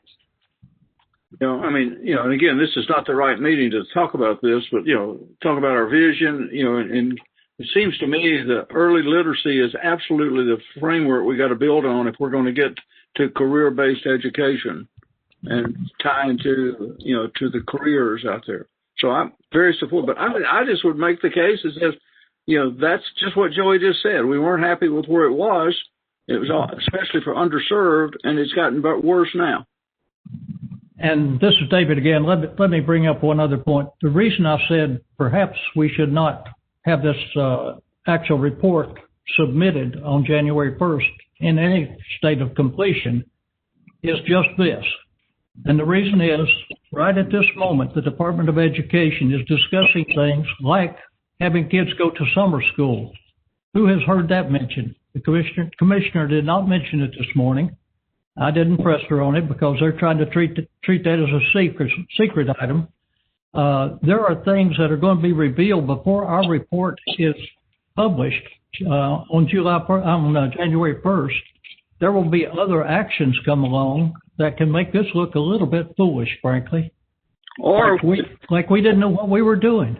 Or we could take a proactive approach that says, well, basically, at the conclusion of what we do know is these are the gaps and possible ways to expand a school day, perhaps even have, night classes, things like that. Be proactive and lead into where we're going to go with this. So the other thing to keep in mind, Commissioner Swift, is the the charge of the law gives us on this particular report is to take cognizance of where the state is. Right. Really, now, our next two reports are going to be all about proposed innovations as far as that goes. I think it would be absolutely worthwhile at the end to say the members of this commission look eagerly to the next legislative session to see what proposed legislative initiatives will be coming forward to deal with early literacy and the situation. In other words, to say, obviously we're all in this together, but I would, the law is the law in terms of when this report is due. So, I'm puzzled. Does that come from the legislature, or shouldn't part of our charter here that we're going to tee up in the next report things that we ought to consider to go do the innovation? Well, yes, but if you read that specific portion of the statute, I mean, it's even talking about long term over the next 5 to 10 years. It's much less, and it's much less about what do we propose right this second for right now, as opposed to what gets the state in a better place to handle a similar situation 5 to 10 years from now. And that's not to say we can't make those proposals. It is to say that the date is the 17th, and that in order for us to meet one more time, we would have to give a week's public notice to do that, and all of the work we do would have to be, again, done in public. So there's... Nathan, let me just step in here for a second. I do think, although there's probably varying degrees of interest of what's in the existing conclusion right now, I do think calling out what are the themes that we're seeing would, Glenn, to your point, would help us guide us down a pathway of things that we will explore. So if we want to call out in that area that we believe that early education is something that we will likely focus on moving forward, then I think it's completely relevant for us to do that without necessarily getting into any sort of, innovation ideas that we would specifically lean into, given that we haven't done the research. So I do think that it's something that we can call out in a manner of speaking without getting to the specifics. Now, I also recognize in this document somewhere, we did talk about providing a follow-up version to this report. So we recognize we're walking into January 1 without having all of the information, and we will never have all the information. But what we can do is provide a report now, and then it was, then we can actually, in September, I believe, is when we had agreed to with specifically the Department of Education, that we could be able to provide a follow-up version to this report that might help be able to continue reinforcing the themes or the discovery areas that we want to explore. So it's food for thought in this process. Very good. Very good. Hi, this is Joey Vaughn one more time. And to follow up with Glenn and you guys, you're exactly right. There is work being done right now on summer, after school, as far as K2. So if we are forward thinking on that and can somehow kind of tie that to, we're all in this together, but the department is working toward that, and that's one of the commissioners' focuses. So that work is already being done. So it may look like we're behind if we don't include that up front, because it is happening. Yep. In fact, one other possibility might be to put a sentence right under elementary academics before you start talking about K-12 to say that a separate issue of K-3 will be addressed later and then go into K-12. For somebody like me, what I did is simply go back and understand what does early literacy mean. So just read the dictionary, and that's what y'all are talking about here. It's a foundation for what comes later and the skills to learn and to grow. So I think that would be a great idea. David, just put a sentence in there that that's what this is all about. And we lost ground in there, as y'all have pointed out, especially for the underserved. We could say that we recognize the critical need for K3 literacy and math, and we'll address that in later report. Sorry, can you say one more time where you want that sentence? the commission recognizes the critical importance of K-3 academics, specifically. Where in the paragraph do you want the sentence? Just before several statewide academic performance measures. Okay. Now go ahead and let me know what you want. Okay. I think it's best to say the commission recognizes the critical importance of K-3 academics. These will be addressed in a later report.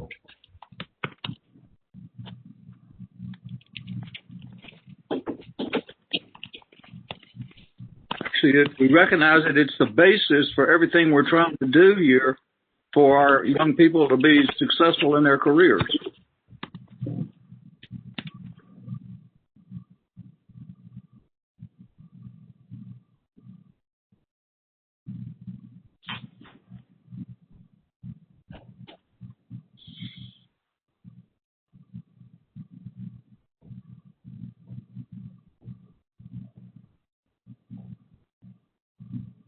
All right.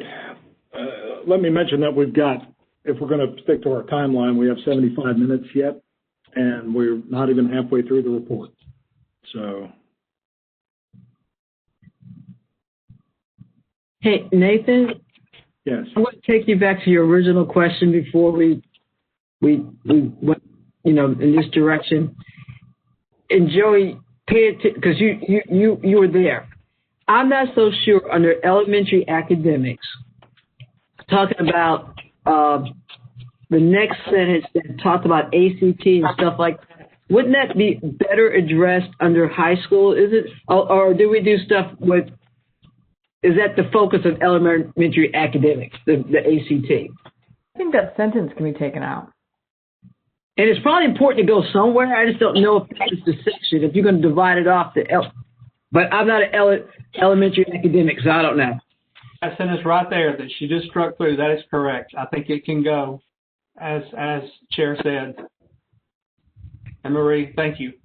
And you might want to put that, because I didn't want us to lose that thought. You might want to put that in the next section if you think it's important to say, or make it work in the next section.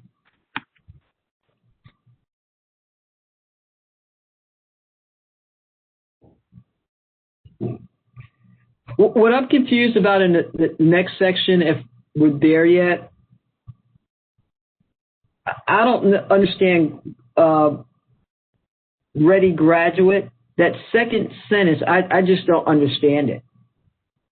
And if I don't understand it, the regular person is not going to understand it. So it says, I guess we're trying to define what ready graduate means in there, the factors of ready graduate. Is that what we're trying to do in that sentence that's highlighted? It refers to a specific program, and it has several different factors. Maybe Joey, is that something you want to speak to, or Jack? Hey, yeah, I'd be happy to speak to that. Jack Powers, Director of Policy at the Tennessee Department of Education. So Ready Graduate is an indicator that we specify in our ESSA plan, and we use it as kind of a measure to identify whether students are college ready or not. And first things first, I'll say I think there's definitely space to kind of better define it in this text. But basically, we look at individual students, and we use kind of a combination of these things you see here. So ACT score, how many post-secondary courses a student attempts in high school, scores they might get on military readiness tests like the ASVAB. And we use that to determine if a student counts as a ready graduate or not. And so again, it's just a way that we try to kind of systematize and identify the portion of our students that are college ready or not in Tennessee. But I'd be happy if we need to follow up. That's enough. That's enough for me, because this is not what this sentence says. So specifically, this is measured based on ACT score, completing early post-secondary opportunities. I think that needs to be clarified. I get it. You talk about like my kid is in this dual enrollment stuff. But one can look at that and saying, oh, they're completing post-secondary opportunities. I think what you said is better than what's in this sentence. And industry certification, or being prepared to serve in the military. What does being prepared to serve in the military mean? You said it where I understood it. That sentence doesn't say that, though. So one option that a student can have to be considered ready graduate, in addition to some of the other measures, is to meet a certain score on the ASVAB, which is the military ready. I would, if that's just one, but this one looks like they're completing this. They're better to serve in the military. They can do 20 push-ups. I don't know what that means. Certainly. And like I said, it's actually designed, the measure is to be quite flexible. So students have a bunch of different ways they can be considered college ready via the Ready Graduate Indicator. And the ASVAB is just one option. And in terms of those post-secondary courses like AP courses, IB courses, if memory serves, you're correct. It's not whether they actually pass the test. It's attempting the courses and finishing them, of course. But right. Again, I'd be happy to send some language to help clean it up. Yeah, let's clean that up, because completing early post-secondary opportunities, that's not exactly what you said. This could just be up to misinterpretation. Certainly, we'll send some language over.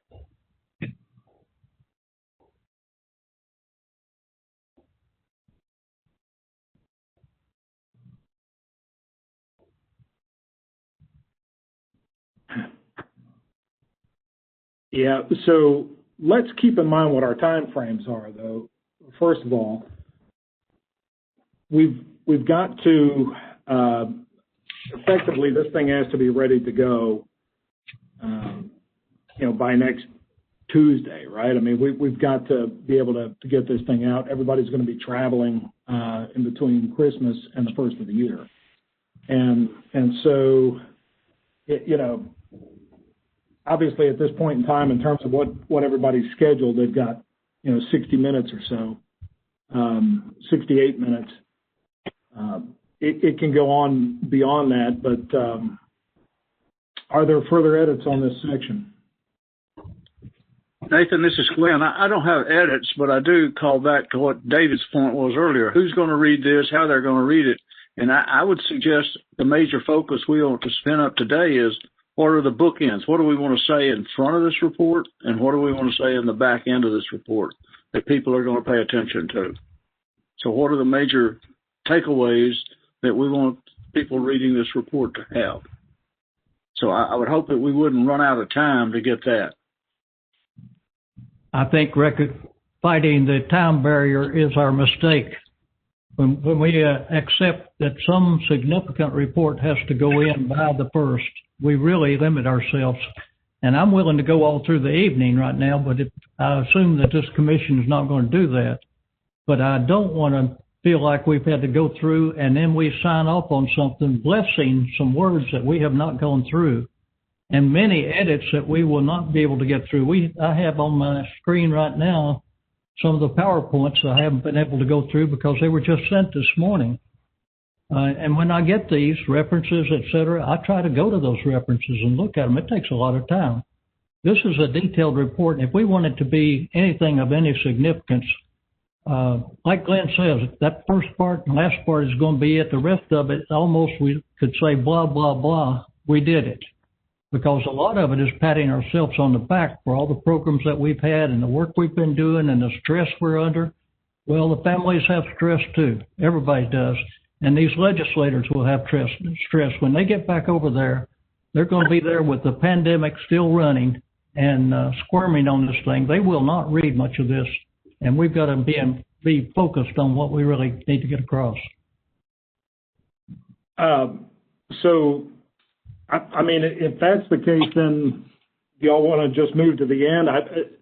Ultimately, you all have to vote and decide on if you're sufficiently happy with the contents of the report or you're not. And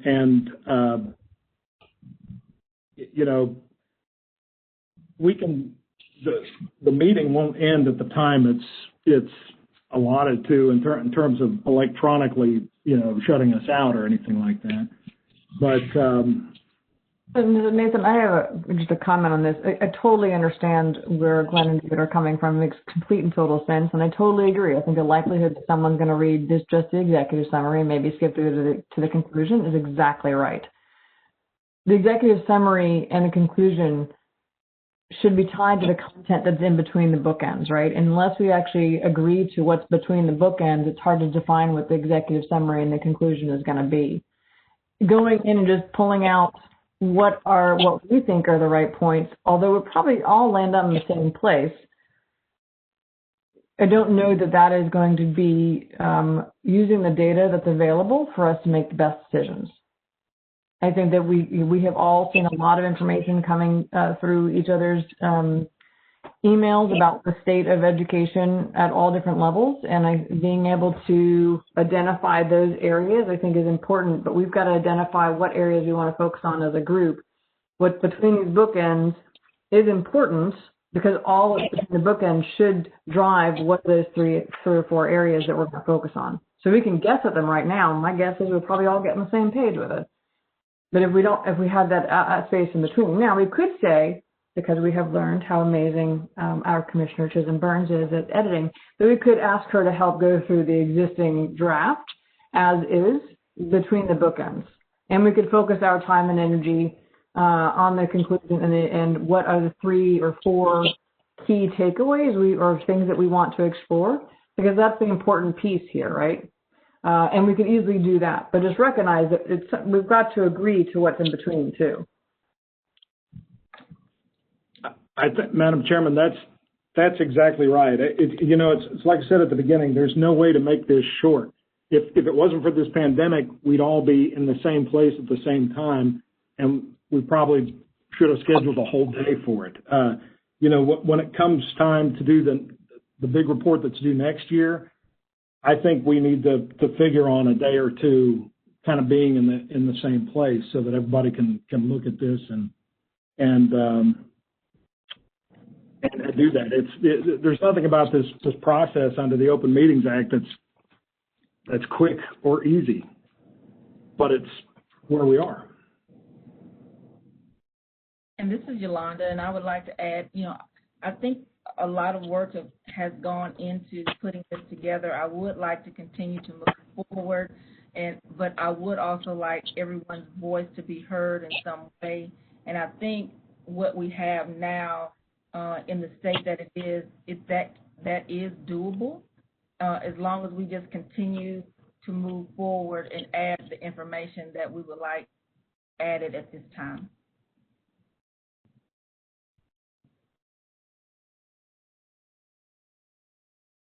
Madam Chair, are we ready to proceed to the next section? Or? Do so. Okay. So let's see. Any more edits in this particular section? I have a question where it says Tennessee was the only state to do this, the only state in the nation, the only state in the region, the only state in what? It was the only state in the nation. Again, I think Jack could probably speak to that. That's from data from TDOE. And that's okay, but why don't we just, I think we can clarify it, only state in the nation to do this. Jack, you want to correct us if we're wrong there? Sure, I'd be happy to. I'm reading the paragraph right now, and I can provide follow-up later on if anything here isn't accurate. There's about the $8 million in grants to support students with disabilities. Yep. I know in the materials that you all provided to us, you mentioned that we were the only state to do that. I guess we want to be entirely sure of that. We are okay. Definitely the only state that did that. So I can back channel and get all that, just like the question about the waivers from earlier. Seems like I recall Penny talking about this is an area that will be continued focus on. What we did was not enough. So I don't know if you want to capture some of that and set the stage for there'll be more done in this area going forward. Well, I think what we've done there is, at least point out that this was over and above what other states have done. It's a pretty big deal for the administration, for the department to have done that. It's something that's often forgotten in those states. So this is not a one and done. I mean, we're not done with the disabilities. Oh, absolutely not. No, I don't think anybody's ever done with that. I didn't want the people to read this report say it because that was not what I heard Penny say today. And I think that's a great point. A lot of there are several references throughout the work that talks about, like in the section we're in now, it says we know that Tennessee did make a great effort to support some of the most vulnerable. Specifically, that's the Department of Education through the state. But I think it's important that since this is about education, that we keep that a lot of this is working through the department. So do you want to say Tennessee's Department of Education and its school districts? What do you want to say, Joey? I think that you could say the Department of Education, but like I said, that's yes, that's what I'm saying.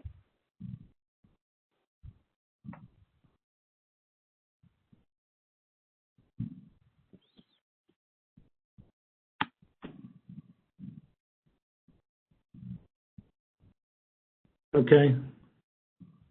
So was that an edit? We know that Tennessee's Department of Education did make a great effort to support some of the most vulnerable.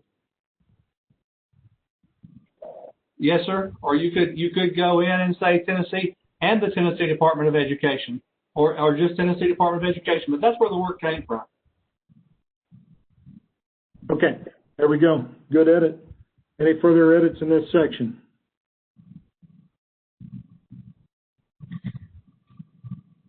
No edit in this section, but something that I think when I read this, it was great stuff.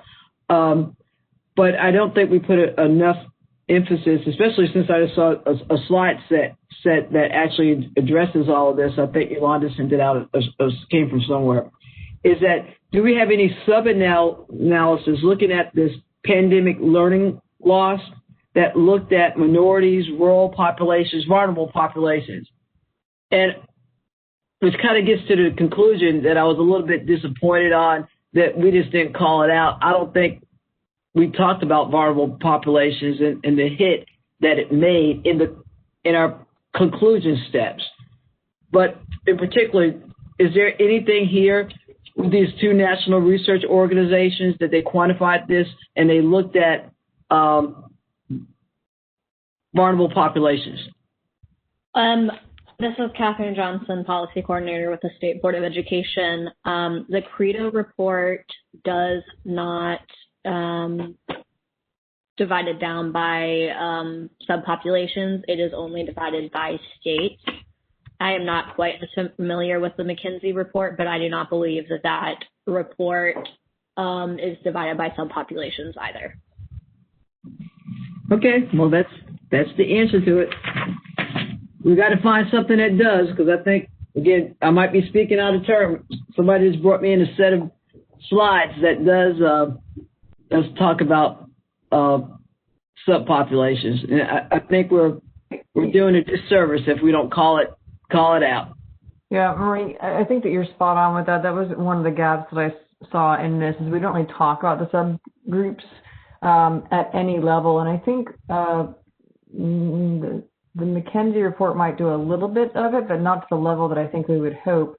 As I sit here and just kind of scroll through it really quickly. Well, let's do a little bit, but then we also have the breakdown of subgroups for K-12 academics as well as post-secondary attainment, or even access as well, which I don't know what that's what Yolanda sent out, but there's I know the score report that Nathan sent around has some of that information as well. So there are things that we can pull out and add in. So I think I need to point out the fact that the State Board of Education staff consists of 12 people. This report needs to be done by the first of the year, and we're already saying at the end that we're going to do another addendum to this report that'll come out in September. I got the request for the subgroup information this morning, sent that request to Jack Powers this morning from TDOE to attempt to get that. I don't know that logistically all of that can happen, and for the report to still be on time. But yet we are making clear that the report itself is going to have, a volume 2 that comes later in the year.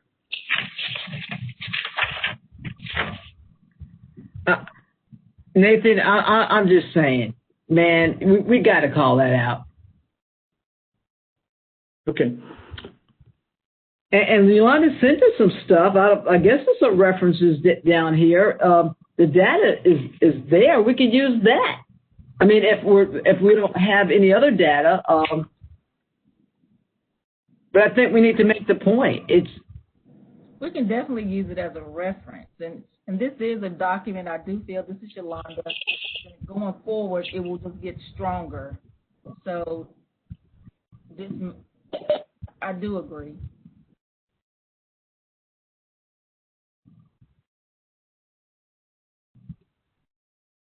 If possible.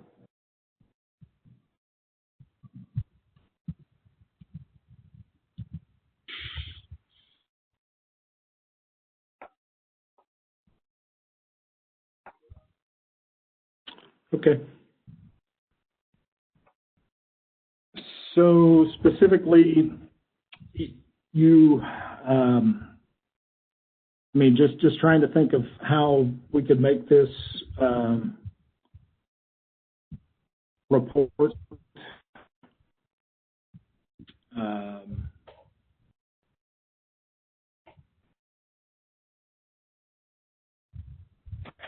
takes 7 days to notice another meeting.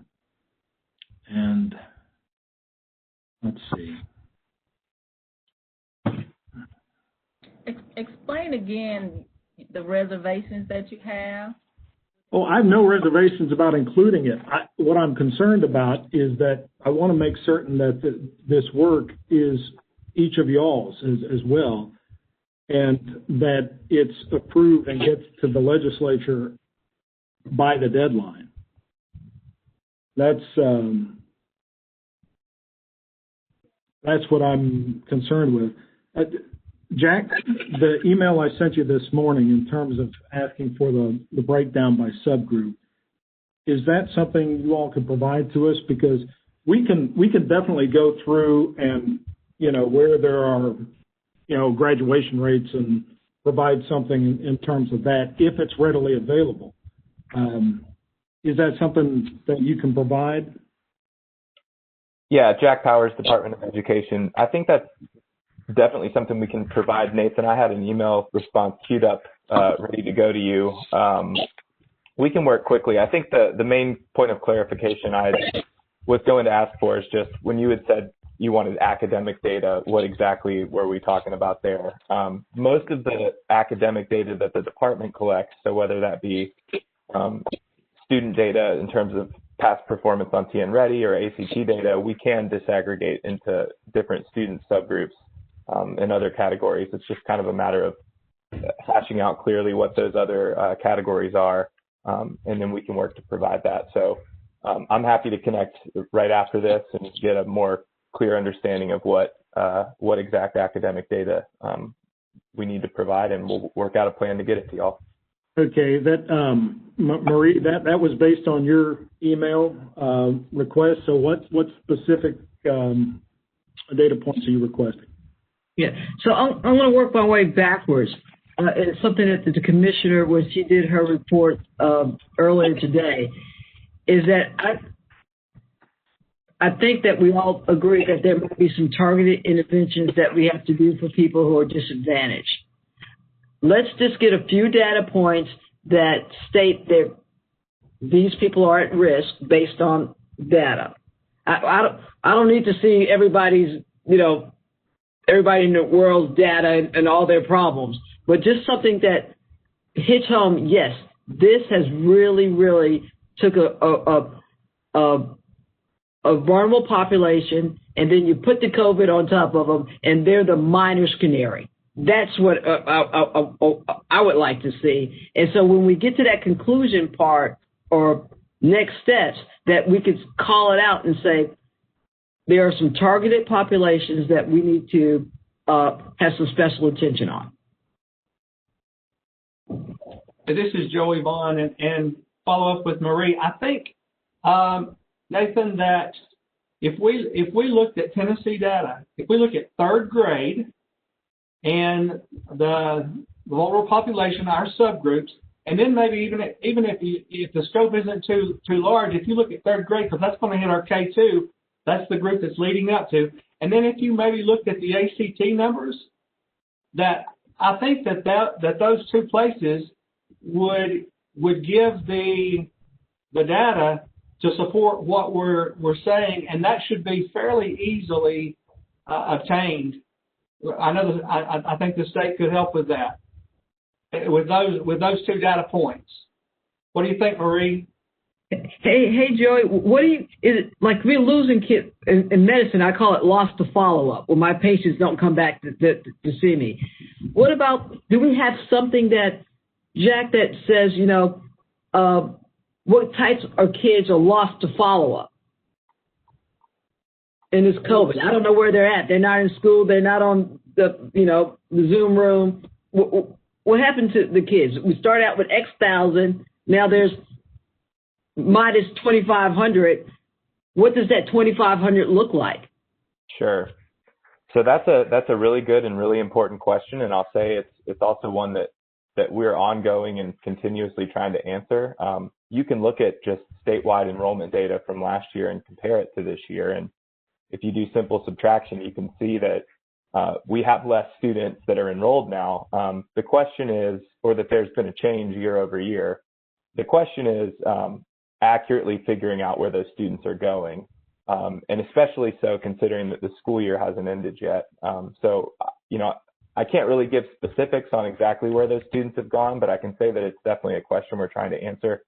One of the things that's difficult about it is, we have our student data management system, and a lot of the way that it works, and I'm sure that I'm sure that some of the school directors on the call could comment to this. I mean, some of the data on where students go if they withdraw is kind of dependent on parents providing that information and us being able to get that data accurately on that side. And it certainly happens, and we can certainly measure it, but it's just a really complicated question that we want to get right. So we're still kind of working to get a better handle on it. How about this? Make the assumption that we don't want it necessarily, at some point, we want to know where they go. But the fact that they have been disrupted is the thing that I'm talking about. So they're not there. Now, maybe they went over to the private school. I don't know. But they're not where they started off at, because the assumption I think we can make is that you would think that they would complete it unless at the very least they got disrupted. So we're measuring disruption. On this specific issue, to bring us back, because we have a lot more work to do, the specific data you want broken down is by subgroups is what? And what specific subgroups?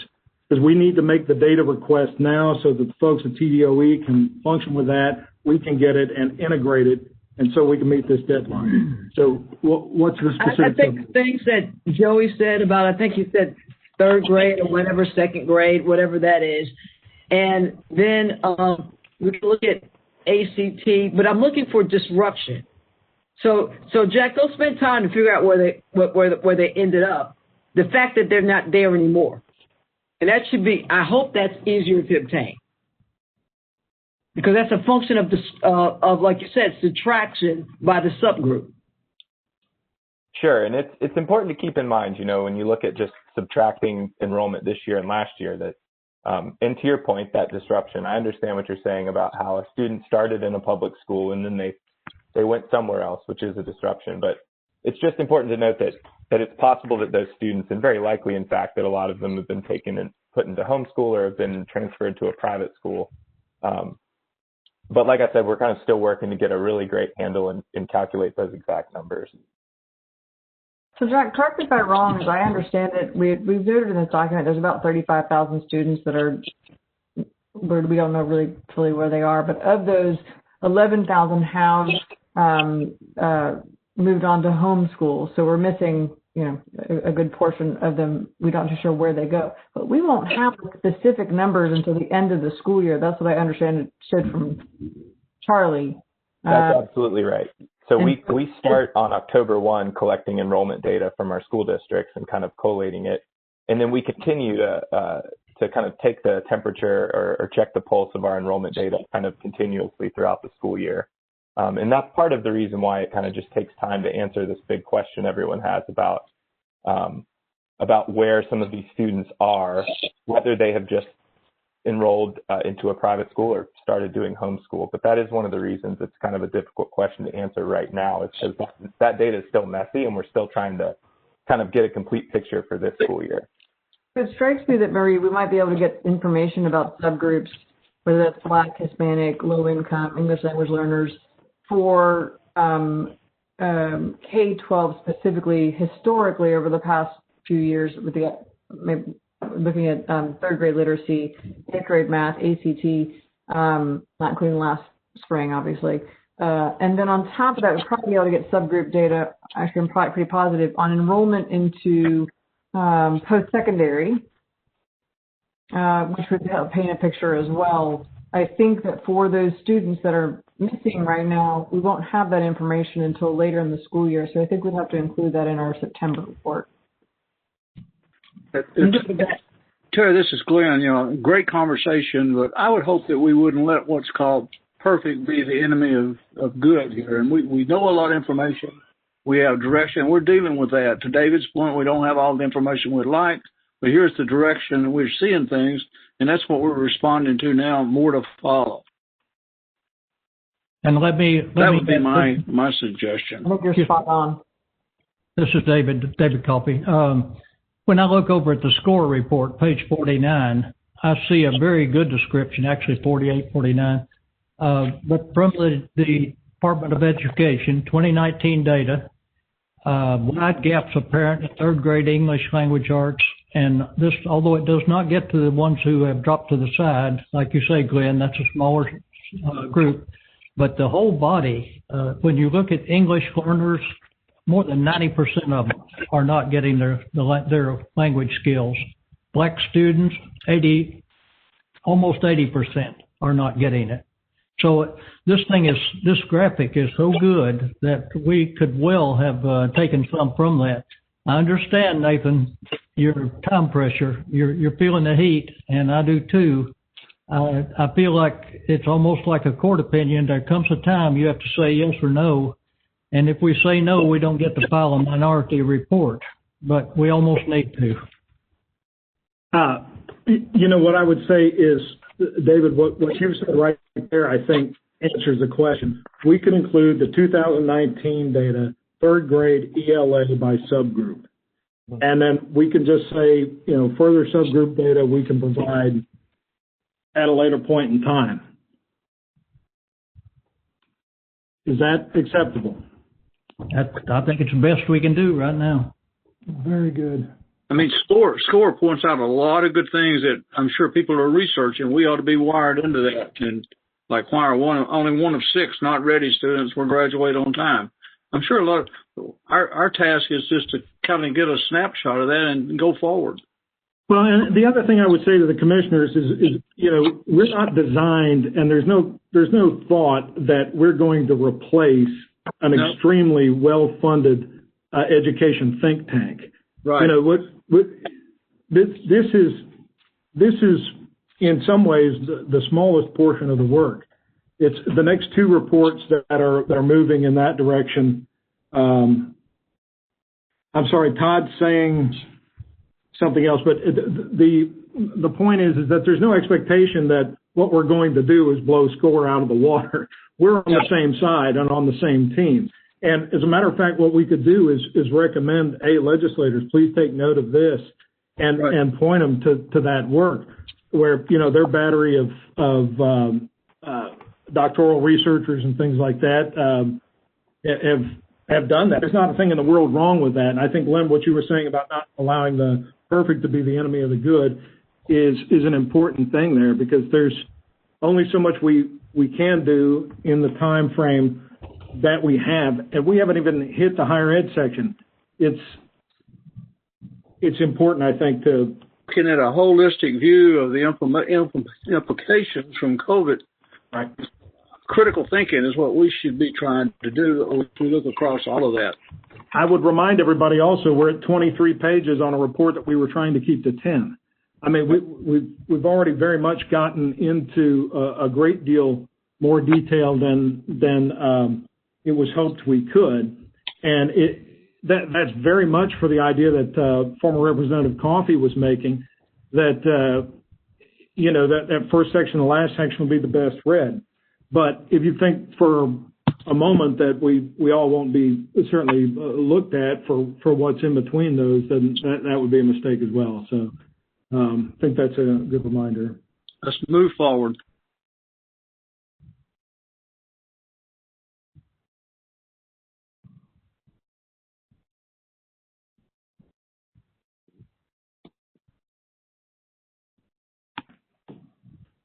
My oldest son, they're doing schooling virtually right now. He came in and said, "Papa, can you mute it for just a second?" I said, "Yes, sir." He said, "We're about to have 3 Google meetings going on in the same house at the same time, talking about COVID response." I mean, that's what we're all living right now.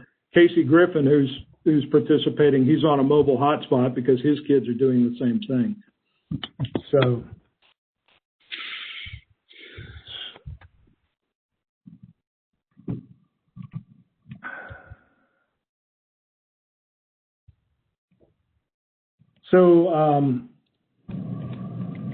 we've got our good call out there. Tennessee must administer statewide testing in the 2021 school year so that the academic performance can be carefully evaluated. I think everybody's been right on the same place there.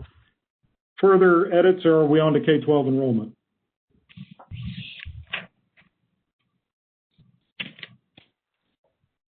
K-12 enrollment, any edits? This is Joey Vaughn, and that first line, obtaining an accurate picture of enrollment trend figure is difficult. The state should have access to that, because we're all using the same student. I mean, we report that to the state. So I just wonder if that is how about that? The state should have that, the information on enrollment trends and absenteeism.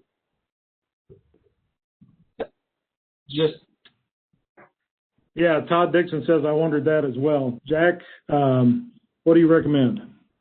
Yeah, I would recommend just being a little bit more explanatory there and kind of describing what I touched on earlier, which is the fact that we continue to check the pulse of enrollment and absenteeism data monthly. And I think that might have been what the intent was here, is to just highlight the fact that until the school year is concluded, we don't have what we consider to be like a baked-in final enrollment count. And then when it comes to absenteeism, chronic absenteeism, and the way we measure it, it's important to keep in mind we measure it as a percentage of the entire school year or available school days that a student misses. So likewise, we could technically go in the middle of the year and say how many days a student has missed, but we don't calculate chronic absenteeism that way. So just like enrollment, that number would change and look different unless you waited until the end of the school year. And in waiting until the end of the school year, that's the way you get that apples to apples comparison as well between 2 years. Because if you look at some of the enrollment data we've already provided to you all for the 19-20 school year or for the 18-19 school year, that's going to be what that data was at the end of the school year when those numbers were baked in. Whereas anything we provide right now will change as we continue to go in and monitor over the course of the year. Jack, I think if you just leave off the first sentence under K-12 enrollment, you still get everything across you're trying to say. Everybody good with that? That edit is good.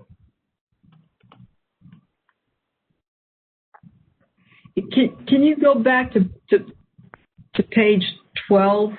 I just have a question about what we're trying to say there. So I'm in the last sentence of that paragraph that says a lot more to learn. You see where it says is showing lower achievement? Okay. Let's see where you no, go down. Yeah. Is showing, you can stop. Is showing lower achievement and lower growth overall.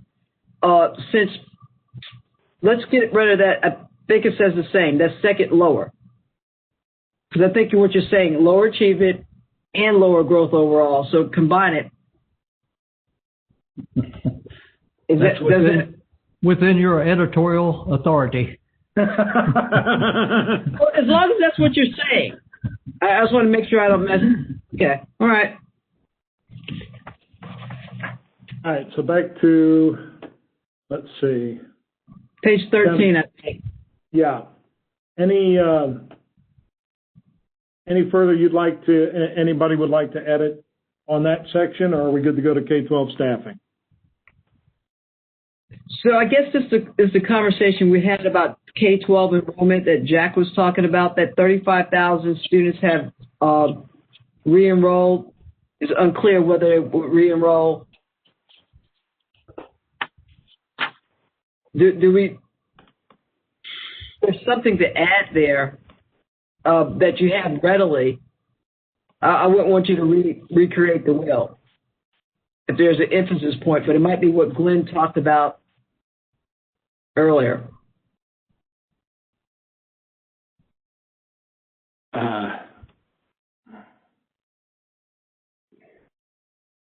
Are you wanting to phrase that differently? No, I don't. I think it's phrased how it is what it is. But do we know, this goes back to, is there some type of, what's readily available, some type of subgroup that we can see what populations are hit the hardest, if any? Of the 35,000, you're wanting that subgroup? Yeah, if it's readily available. If not, just let it go. Is that something that is available, Jack? That might be a little harder to provide. I don't want to speak with certainty without talking to our data folks, but keep in mind, this is literally just, the way this was generated was by taking the end of the year enrollment number from last school year and comparing it to the one that we had for October 1 of this year, which again is still fluid, and then just subtracting and saying the difference was 75,000 students. So it doesn't actually give us a group of 35,000 students, of which those students we can go in and see their descriptive data. To do that is what I was mentioning earlier. That's actually a whole lot more complicated. It involves, a lot of statistical work and tracking the kids with some of the data that we collect and merging data sets and making sure we're looking at the same light group of kids to figure out that exact group of 35,000. Yeah, I got you. You don't have this separated by cohorts. You don't have. The short answer is no. No. Yeah. But our enrollment data overall, we should indeed have the ability to disaggregate that for y'all, to be able to say, of the 35 or whatever the count of currently enrolled students, the million or so, what is the demographic breakdown of those students currently? We should be able to provide that pretty easily. Okay, thanks. Further on that, are we on to K-12 staffing? Hey, this is Joey Vaughn. On the homeschool, it's on page 14, and it talks about the middle there. Tennessee does not have a definitive record on homeschool. I think that you have to register, so we should have numbers on this number of students currently in homeschool. Yeah, so it's in there. You see, though there are theories of a mass movement to this education method, TDOE reports 11,096 students in Tennessee withdrew to become homeschoolers.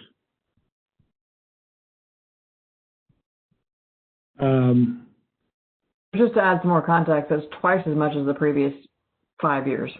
Yeah. Well, not combined, but on an annual basis, that's exactly right. Yeah.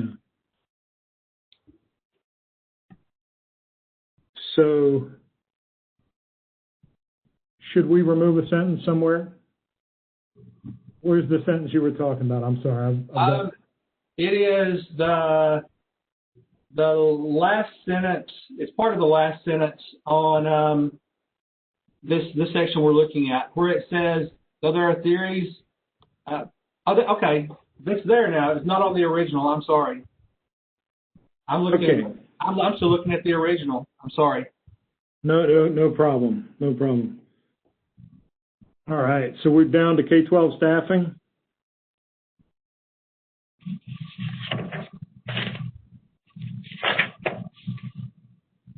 Call out the grow your own grants there. Any edits to that section? And Lou, if you're ready to take over for Tennessee Higher Education Contextual Overview. I am at the whim or the will of the group.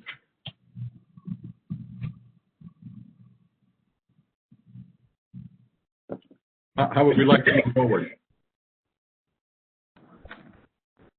I guess I could just call out. In the higher ed section, Lou, that Commissioner Yolanda Jones sent some really good edits in terms of TCAT, and you know, I think that it might be worth.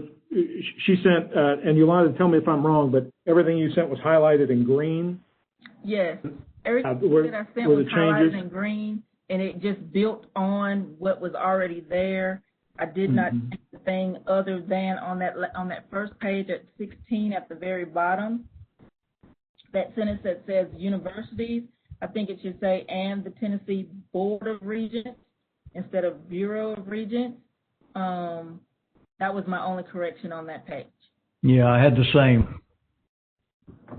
So I'll tell you what, her additions that she sent on TCATs were really, really helpful, and I think that the body would probably want to authorize her additions. You frankly don't get a better resource on TCATs and what they do than Yolanda Jones. There's nobody else who's a president of 3 of them. I don't think there's anybody who's a president of 2 of them, but she's got it down. So, Yolanda, you might just want to go through real quickly and then ask that all of your edits be included. Okay, should I go through the edits or just ask that my edits be included? How do I do this? I think so. Now, I've had the benefit of seeing, you know, what folks had sent in advance, and I would say yours were the most, you know, certainly the most substantive as far as the higher education section, except for, you know, I'm not saying that nobody else's were, but yours were very strong. Well, I'll ask that my inclusions for the revisions, including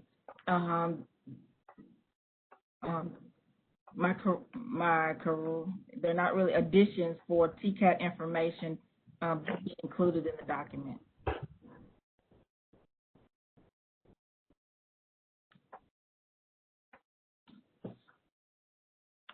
So I think for administrative purposes, what we would do is add that language to the final motion.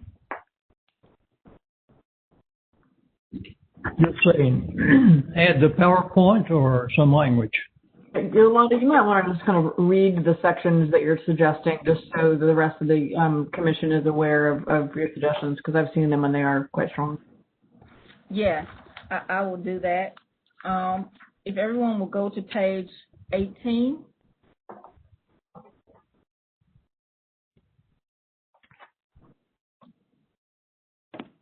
That first paragraph that begins by midsummer, I added a sentence at the very end that said further plans were deployed which allowed for different modalities of instruction, allowing institutions to deliver content in a manner which best fit their academic or technical program needs.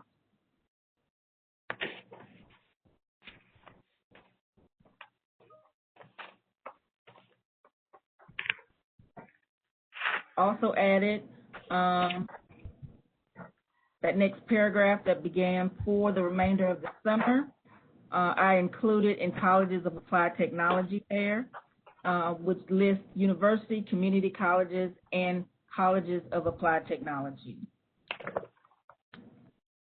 Also on that third paragraph, I also added that third sentence where it says to facilitate student learning.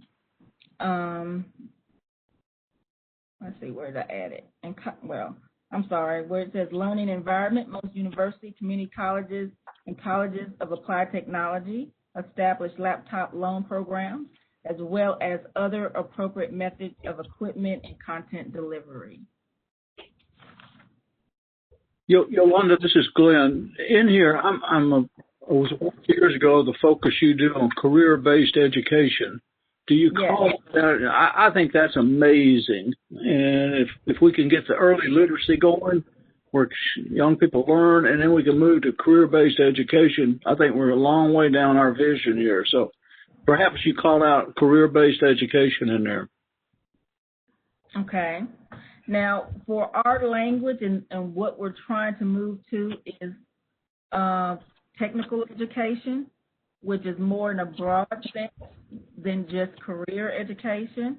So, but I'm willing to do whatever the commission would like for me to do, or to improve. Just put it in your verbiage. But the whole concept of we work with students, we understand their aspirations and their desires in their career, and we provide education that meets those skill set, which I think you guys have done a wonderful job of. Thank you so much. We will do that. On page 19, I added a sentence at second paragraph when into the different reports. I did add, while such is the case, and many students at colleges of applied technology face similar issues, TBR, information for fall 2020, as of the second week of September, indicates that colleges of applied technology had an overall headcount student registration of 10,772, representing an increase of 3% as compared to fall 2019. And I did list a source there from. I will say that to find data on the Tennessee Colleges of Applied Technology is not as prevalent as the universities and community colleges, but I definitely feel that it is imperative that we include what we have based on our outcomes. Absolutely agree with that. And also on page 24, I also added on that number 1 toward the middle end of the paragraph that ends, have the online class infrastructure, which did help, but not all schools did. I did add such a transition was particularly impactful for colleges of applied technology, which have a significant focus on reliance on hands-on learning. And those are my additions. Yolanda? Yes. This is David. Question about the health of your student body. Have you had significant infections, and have any of these required hospitalization? At this point, for the 27 TCATs, I am not aware of any hospitalizations. We do have a weekly meeting with the Tennessee Board of Regents, which all of the community college presidents and the TCAT presidents meet weekly with the chancellor, and I have not heard of any hospitalizations at this time. Now, that would take me back to page 17, a correction that I would like to include that I did not submit previously, if that is okay at this time. Because I think it's very, very important on that second paragraph under student institution effects, you're talking about universities and community colleges there. I would also like to see where it says eventually all universities, and I would say, because you have most TBR institutions, I would say eventually all universities and TBR community colleges announce plans to remain remote and then I would add the addition where it says the institution. I would say the universities and community colleges there, because the Tennessee Colleges of Applied Technology returned to campus utilizing a hybrid model, which was a combination of online, remote, and in-person learning beginning May 4th, 2020. So we at no time other than those two to 3 weeks, we never offered online only coursework.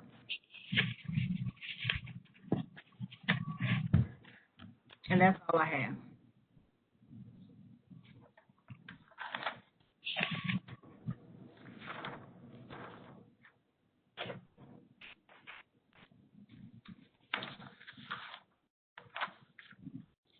And I will just turn it back over to the group.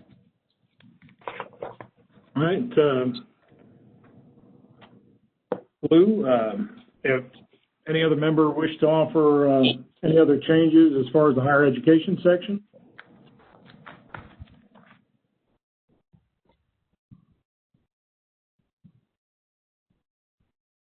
If not, I know we're 20 minutes away from the time we said we would be through. Madam Chair, if you'd like to lead through the discussion on the conclusion. Can I raise one question, Nathan? Yes, sir. As often as you like. Yeah, this is Lou again. So, it was an interesting question from Mr. Coffey regarding the number of cases at the TCAT campuses and whatnot. We do have an ongoing communication with the Governor's Unified Command Group.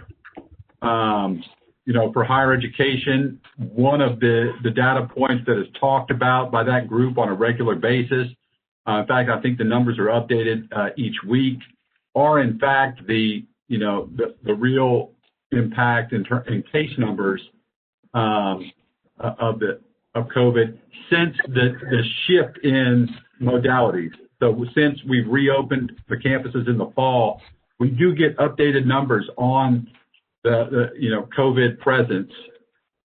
Based on that question, is there an interest with this group to providing an impact snapshot of what those case numbers might look like?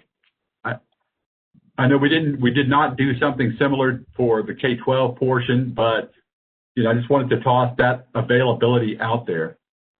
And let me also mention, when you're talking about K-12 situation, I don't know of any way that we could do that. There's so many student privacy issues involved, so let's be clear about that. It would definitely have to be aggregate numbers across the higher ed sector for sure, as opposed to campus by campus. But, we could certainly say, that across, the university sector, we've had this kind of ratio. It may be something better suited for a deeper study in the more comprehensive report, but just wanted to put that out there. Nathan, this is David again. I think this is a significant point, and the reason I ask it, I've been asking otherwise. I asked one community college president what his cases were. Turns out he's had 66 cases, none of them hospitalization.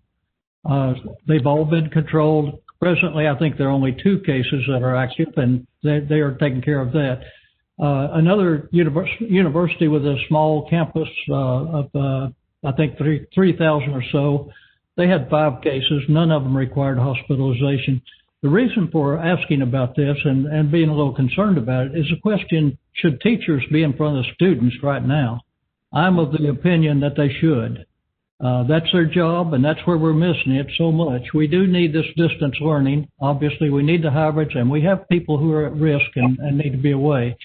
But in a general sense, I know I'm not the teacher to be in front of a snotty-nosed kid in K-3 I'm trying to get trained into the school things, but there are people, and these are great jobs, who do a great job with that, and they need to be in front of those students. especially the underprivileged. They really need to be in front of those students to get the job done.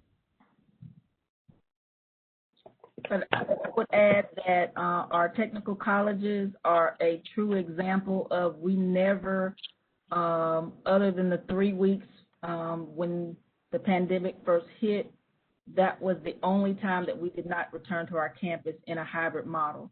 So we have had students on campus throughout this pandemic, and we did have cases.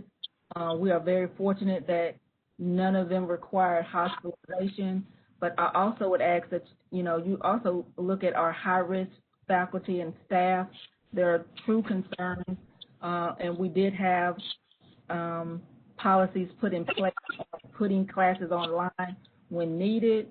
But I do agree that it can be done, it has been done, and it is truly effective when done right. And one of the documents included in the appendices, and certainly President Jones will know this very well, is there was a version of the Tennessee Pledge that was designed for higher education, and the protocols laid out in there are both comprehensive and have, I think, proved to really mitigate the impact of case counts on our campuses, and certainly the case counts deriving from our campuses. I think in almost every case that the learning environments on the higher ed campuses has not been discovered as the source of infection rate at any statistical level, but that they are acknowledging quarantine protocols in response to students getting infected outside of the campus environment. Exactly. Good. Well, thank you all. I think that's one of the reasons that as we think about the purpose of our commission is really to help understand what the recovery of our current situation, but also innovation to help us supersede that in the future. So if we have any, God forbid, additional pandemics or any other crises in the future, that we are in a position as a commission where we're providing recommendations and strategies for ways for students and educators from any position are able to easily be able to step forward without having to worry about some of the things that we were just describing as far as being in school or out of school, or in class or out of class. The last section here, Nathan, we didn't discuss. I do think it's important for us to talk over so briefly about the Tennessee Student Wellbeing section. This is very brief, mostly about K-12, a little bit about national information for post-secondary institutions. Does anyone have any comments on this particular section?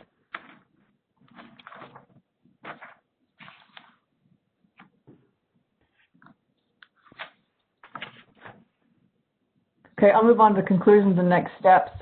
And we went through, going through all the data that we have just walked through. It struck me there are probably 4 different themes that seem to keep on popping up. One of them is college and career preparedness, learning loss, technology, and well-being. So going back to what both David and Glenn were talking about earlier as far as ensuring that we have very clear bookends, as I look at these themes, these are the areas ultimately that I think that we want to probably go down the pathway of exploring. And so I think these become really important as part of our conversation. The college and career preparedness is something that Commissioner Schwinn brought up earlier. It's been brought up a lot. Now, I have to tell you, the TCATs they consistently do amazing work in that college, that post-secondary attainment, regardless of which sort of program you're going through there. A lot of the other schools are working with the students that are coming out of K-12, and so ensuring that students are prepared but are also able to succeed. There might be a different way of thinking about that. We were talking earlier about career pathways, and that could be something to consider as well. Second one is learning loss. So I think we all recognize that there's a good amount of expected learning loss coming out of this pandemic. We don't have all the specific information. The reality is we've already been behind And so hopefully we'll be able to remediate to a situation where we'll be able to excel forward and help our students succeed even more than they have in the past. Early childhood literacy is a big passion of mine, and I think we share that across the board. I want to make sure that if that's an area we're going to dive into, that it makes logical sense across the board. The third area is technology. Chairperson, may I make a comment here on this one before we? This is Joey Vaughn. Hey, on number 2, the third sentence. That being said, there is not coordinated single outcome-based plan for Tennessee's K-12 system.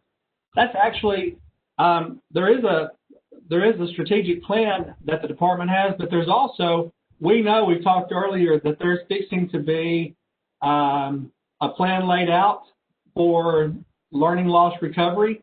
Mm-hmm. So I think that line, that one sentence right there, may need to be looked at. I think that's a great pushback. What is our goal when it comes to English language or when it comes to literacy for third grade at this point? Do we have like a measurable outcome that we're looking towards or no?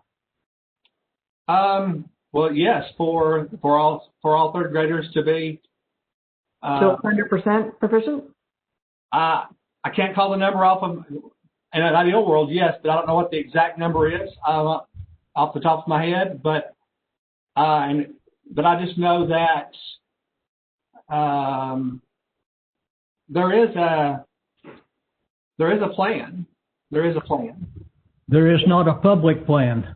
Yeah, I'm not aware. Not yet. You're right. There is a strategic plan, and it's public as far as K-12, and it has been. But as far as what's coming, so maybe there's a way to rephrase that in the fact that the Department of Education has provided a strategic plan.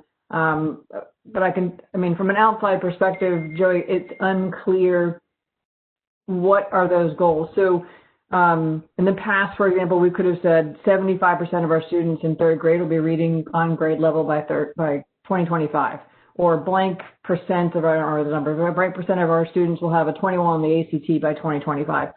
That to me is outcomes based and measurable. I haven't seen that, and maybe it is internal. Maybe that's something that the department's rolling out.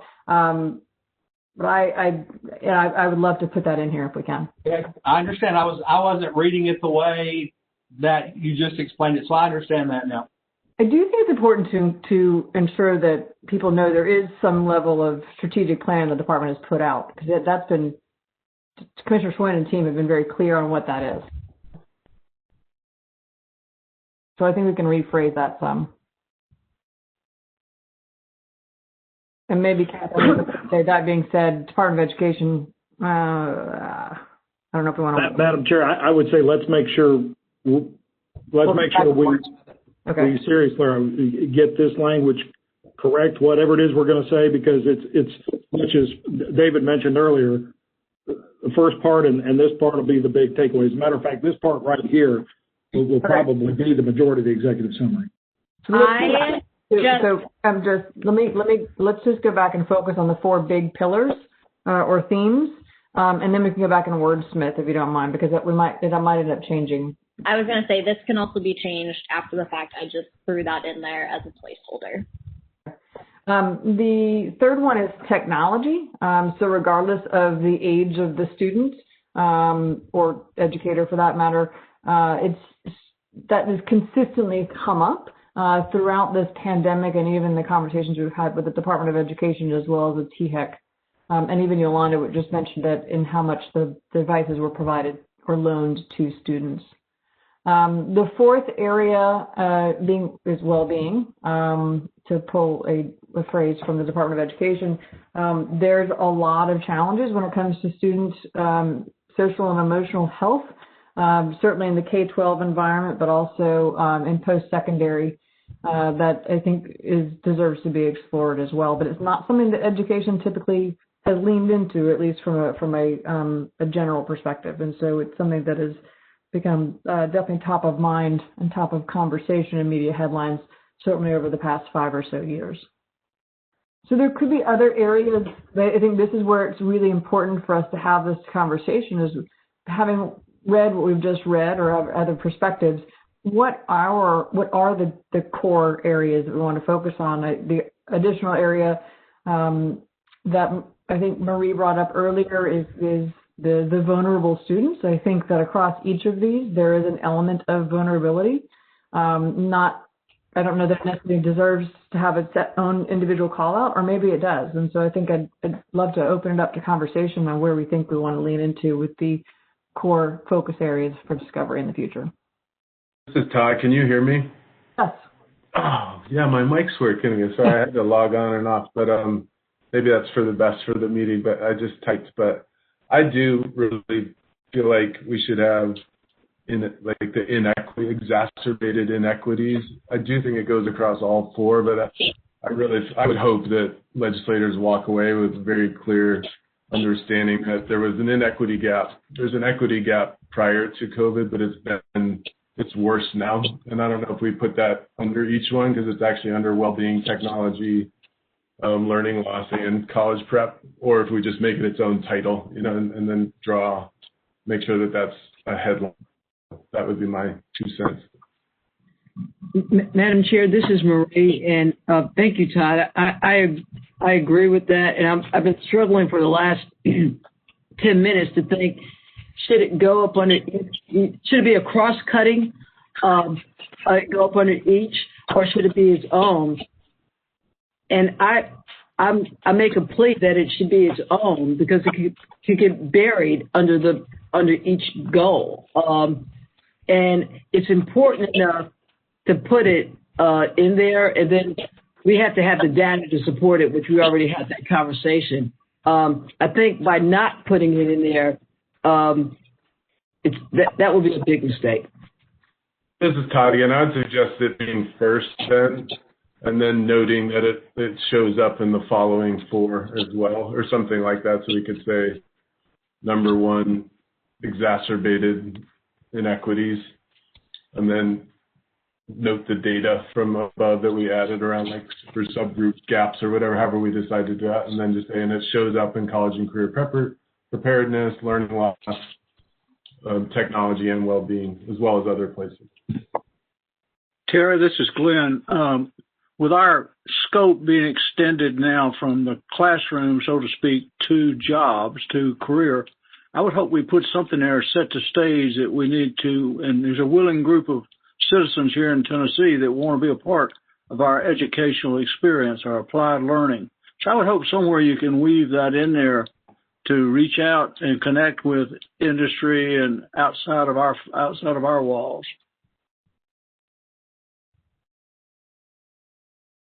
I think, Glenn, you're kind of speaking the truth there, because ultimately one of the purposes of education, even starting at a very young age, is to ensure that you actually have, well, number one, you're able to be a great citizen, but number two, you're able to have some level of career or job coming out of 13 or 16 years or 12 to 16 years or less of education. So I think there's a big opportunity there.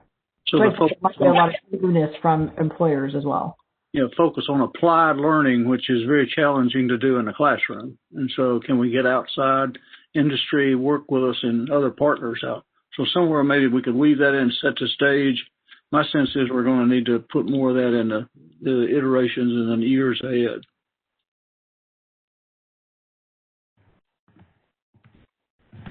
So, again, it's the 17th of December, due on the 1st of January. And the thing is that every bit of all of this, I think, is helpful. I'm trying to think about how that gets accomplished in the time frame we have.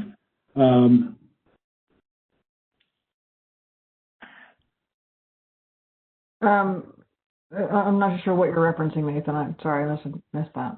In terms of, I think he's suggesting a rewrite where we can mention more frequently the workplace. By no means, I mean a rewrite. I think what you got is superb.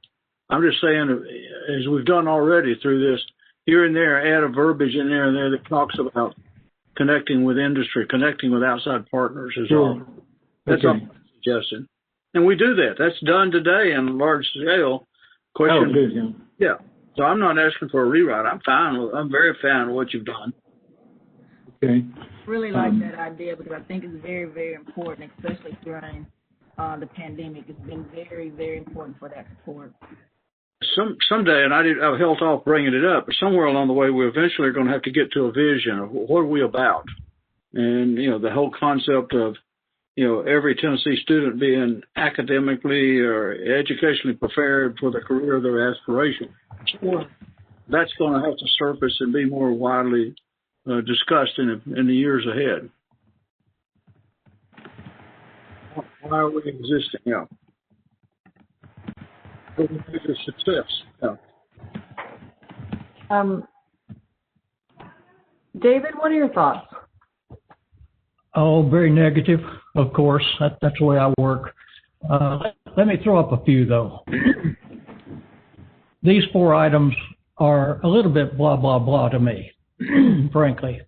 They're not hard-hitting. If I were to put my summary on it, would be, first of all, that I feel urgency. If nothing else, it's urgency. These kids are out of the classroom, not in the classroom. Especially those underprivileged are really being zapped. And I see things in this write-up that, for example, in item 2, learning loss inflamed mental health issues. And I'm wondering, where did that come from? What inflamed mental health issue? Has somebody gone nuts in the classroom or at home? What are we talking about? Yeah, there are stresses. The family is stressed, and the legislators are stressed. And when you look at this, to me, it struck me as a little bit over the top. Technology, yes, we need to do that. Well-being, yeah, that's real. That's something we face, and we do that all. Already, superintendents don't like to talk to me, so that's okay. My emphasis, number 1, is to see that K-3 straight. If we got that K-3 part right, then the minorities would not have the problem they have now. They would still have some problem at home, but not anything like what they have right now. And the reason is they are so far behind in that early part that they never have a chance for their education. It's no wonder they get disruptive later on as a group, that they become disruptive. I would too. If you didn't teach me well enough how to handle math, and I'm expected to handle math, I'm going to be unhappy and disruptive. That's almost a proven thing. There are ways to do it, and this is not the document where we go into that, the specific ways to do it. I set that out in my first missive where I crossed the line in terms of being open, and Nathan had to get me straightened out. But there are ways to do this, to get that early part right, and I mean like 90% of the kids coming through. The question came a moment ago, what percentage is the target? Well, 90% is a good target in that K-3 literacy. So there are ways to do it. But we need to be very targeted. My second one is that I think all of this actually comes from higher education. And we've got the higher education folks here online with us too. We are graduating teachers who are focused on being the guide on the side, not the sage on the stage. There's a time for both, of course. There's a place where you need to be right in front of the student, showing them the example, showing them the procedure, whether it's adding 1 and 1 or doing subtraction or fractions or on up the line. You need to show them the example, and then you need to let them work. But to the extent that you gather the kids around the table, and that's what I see over and over, and when you just gather them around the table and give them the project and let them work, and then you're the guide on the side, it ain't working, folks. We show by the data, 2/3 of them are not getting it. 4/5 of them are not getting it if they're minority or underprivileged. And this is where the weakness is. This is the big weakness, and it's coming out of the College of Education because they are not held accountable for those teachers that are coming out. Those teachers should be producing, and if they're not producing, there should be an accountability right back to their training. So that's sort of my input overall on this, and it is a serious one. It's the very reason I was appointed to this. McNally has known it for years, and Nathan, that I've hassled both of them on these items. This is something that can be done. We have to cross some lines, frankly, in doing it, and this will come a little bit later. Somewhere in our document, I've forgotten the exact point, that the procedure is we let the local communities do their own education. They have that freedom to do that. But we as a state are held accountable for it. Now, do we need to change that procedure? That's what the legislature is about. When you've got something that is not right, that's the people that are elected to come do something about it. And maybe we need to change that procedure. If we can't get it done in the College of Education, and if we cannot get it done in the early education, so that these kids are given a chance to actually perform in their schooling, then I wouldn't want to be on the commission. I have told people I wouldn't be on a school board because I would not want to be responsible for what they're doing and not getting the kids educated in the way that we know can be done.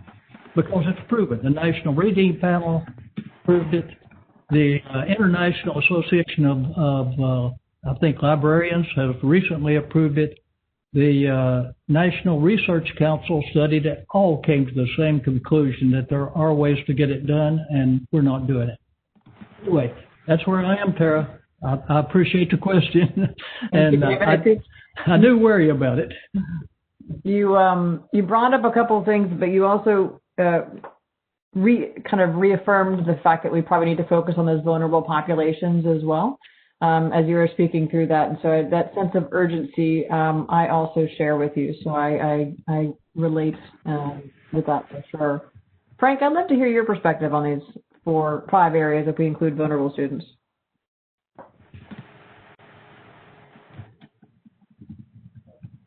I was trying to figure out, how do you rephrase those 4 areas in terms of the underserved populations? And are we going to come up with the wordsmithing for a number 1 that's going to reflect that, and then turn this into 5 items? Sorry, I'm on mute. Okay. Based on the input that I've heard from Marie and Todd, and then also with David and a couple of other comments throughout this conversation, is that we probably want to add another one that talks specifically about vulnerability or vulnerable students. Okay, then why don't we do that now? To kind of keep these in a similar sort of grammatical way that makes it seem to flow a little bit better than it will be when we add students to it, when we add vulnerable students to it. Okay, so that'll be number 1 then. That's correct. Based on what I'm hearing from a recommendation of the commission. Okay. Well, I agree with that. And Frank, you're wanting to do that now? Yes. I think that's a great idea. The conclusion section is not something that I think should be done in any way other than you all having eyes on it directly. So, Todd's unfortunately on his way out. So, yeah, but I think we need some very specific direction about what you want, or what the commissioners want to be said there, so that we can put it there exactly as you want. How about the first item be captioned an equal education opportunity? And from there, we can state opportunity to give especially those who are not privileged, opportunity to get their education by preparing them properly in K-3. After K-3, we have TCAPs and things that can monitor and assist in that. But K-3 is where is our weak spot, I believe. Let me ask you a question. It seems like it might be an interesting opportunity, the way you stated that, if we're going to focus on the vulnerable population, to include learning loss, to merge that with learning loss. Yeah, good.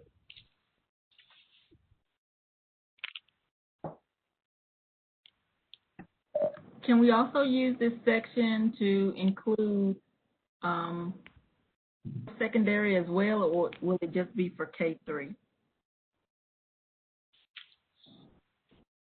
I would propose it be for all students, regardless of where they are in the ecosystem, though we will likely do a deep dive into certainly the early education, and we could call that out, kind of looking at the K-3 and or secondary or adults. I think that'd be great if we could include like low-income students, especially for post-secondary, and I'm sure others have, other demographics they would like to include, but I would love the opportunity to include low-income students as well. So I think probably we need to figure on what exactly the wording is right now, so that it's clear. This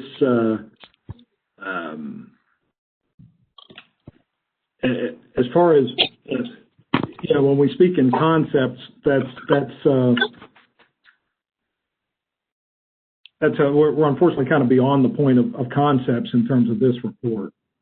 That's a good idea. Now, this is Glenn. It seems to me we're talking about an access to everyone to educational opportunities. I mean, the opportunities are there. It's just due to the circumstances, some students don't have access to it, where they live, with their financials. So that would be my suggestion, is focus it around what we intend to do with this, and where there's people that can't get to the opportunity to learn and to grow, we'll focus on that. Hey, this is Joey Vaughn, and listening in a little bit different way. I understand what we're talking with equal education opportunities, but when we look at those four areas, what if we were specific within those 4 areas and we call out equal education opportunities in each of those areas? Because I think that's what we're trying to get to, so that everybody has the same opportunities at college and career preparedness at that learning loss. So if we're very specific in those 4 areas about that need, does that address what we're trying to get to? And that's a question.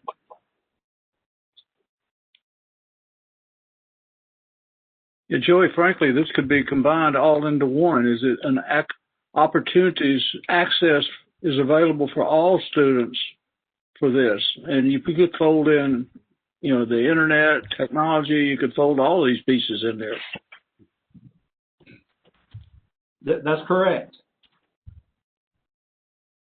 So what if, you're talking about folding it in, what if we left it 4, as the 4 priorities down there, and then just maybe put a more of an explanation above the 4 themes surfaced? Maybe that would do. We elevate this equal education opportunity for all students. Yeah, and say all of that falls underneath it. So then with that being said, and especially if I put on my Todd Dixon hat and Marie, I think, is still on the phone or on the call, ensuring it was called out in a variety of ways from a variety of people. So I think we just have to make sure that it is spelled out in a way that makes it very clear that that's a big area of focus for us. Why don't we have our wordsmith, Marie, take care of it? I tell you, if I were going to do it, I can't do it on the spot. Maybe probably because I need a bio break right now. We trust you. We trust Maria. I would call it out. I would call it out and make it its own category. It's so significant. I'm sort of like I think it was maybe David or somebody. I think we got to be bold here. And we're talking about vulnerable populations, which includes low income and includes lots of different things. I don't know how to do that without you guys. You guys are going to have to give me something to work with. But I personally think it's such an important thing. And honestly, we glossed over it when we wrote the first draft with not having the facts there. But if we could put facts there, it's hard for me to go back now because I don't know what we're going to put in there to support it. But we know these students are affected the most. They're the minus canary. They were the minus canary going in there. I just think it's important to point out that this is not all about these academic or the teachers. This, frankly, is the case of where you, as we talked about earlier on technology, where you live, what your financial capabilities are. Populations. Yeah, and so I think it's important that people can look at this and say, where are you going with that? You mean to tell me we don't have equal opportunity today? That's not. We don't have equal opportunity today. I can tell you that for a fact. That has nothing to do with this report. Well, what you're going to do with that is what, Marie? What would be your suggestion to fix that?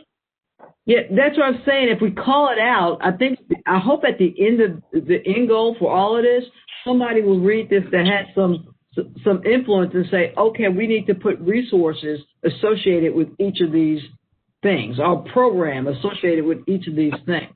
I know about at UT, we have plenty of people focused around diversity and different groups like that. So I'm just saying we need to be mindful. This is going to be kind of our guidepost of how we're going to go from here to develop programs. Is what we're going to do this year. Well, and members, I would say just remember, this is one of several, as we found out, other reports that are being created by other organizations and so on to say, where are we on the pandemic right now? We aren't in this report, finding solutions to everything. The theme surface from this report will spend more time on these subjects. We could just put educational equity there for all Tennesseans, and because that's certainly an issue. I would hope we have access to educate. The opportunities are there. Students just don't have access to it. What about ensuring and identifying barriers to student access and success? And then we can include the demographics we're looking at. Because I think COVID has presented unique opportunities now for a lot of our population having to work two or three jobs or not having a job, and those are especially hitting on the underserved. But it's not the opportunities there; they just can't get to it. So I'm going to throw out an idea, and I'm going to go. This just kind of one way to consider closing this out. And this commission shares a sense of urgency to help the students who are most in need across our state. Although the next four themes are relevant to all students at any age across our state, there's four key areas of focus that we will be researching tied to this one, and then listing off the psychological readiness, learning loss, etc. Say it again and slower so she can write it up there. The commission shares a sense of urgency to support, maybe it could be my word, to support those students in most need or those students who are most vulnerable.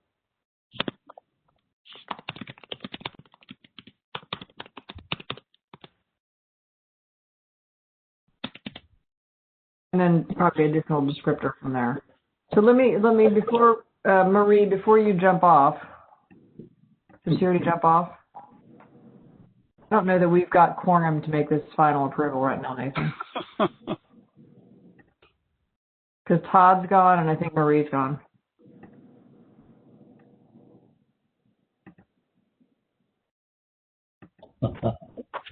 Oh boy. Yes, you do have a quorum. You? Oh, okay. You do have a quorum. I would make that vote quickly. Okay, yeah. Do we want to go ahead and move forward with the vote? So the commission shares a sense of urgency to support those students who are most vulnerable, period, and then just leave it as it is beyond that. Is that correct? Yep. I think that is one way to manage it. I think both Todd and Marie had suggested that we call out vulnerable students as a separate item. So I'd love to hear any additional thoughts. No one else is allowed to drop off until I move we approve that correction and the rest of the document. I second it.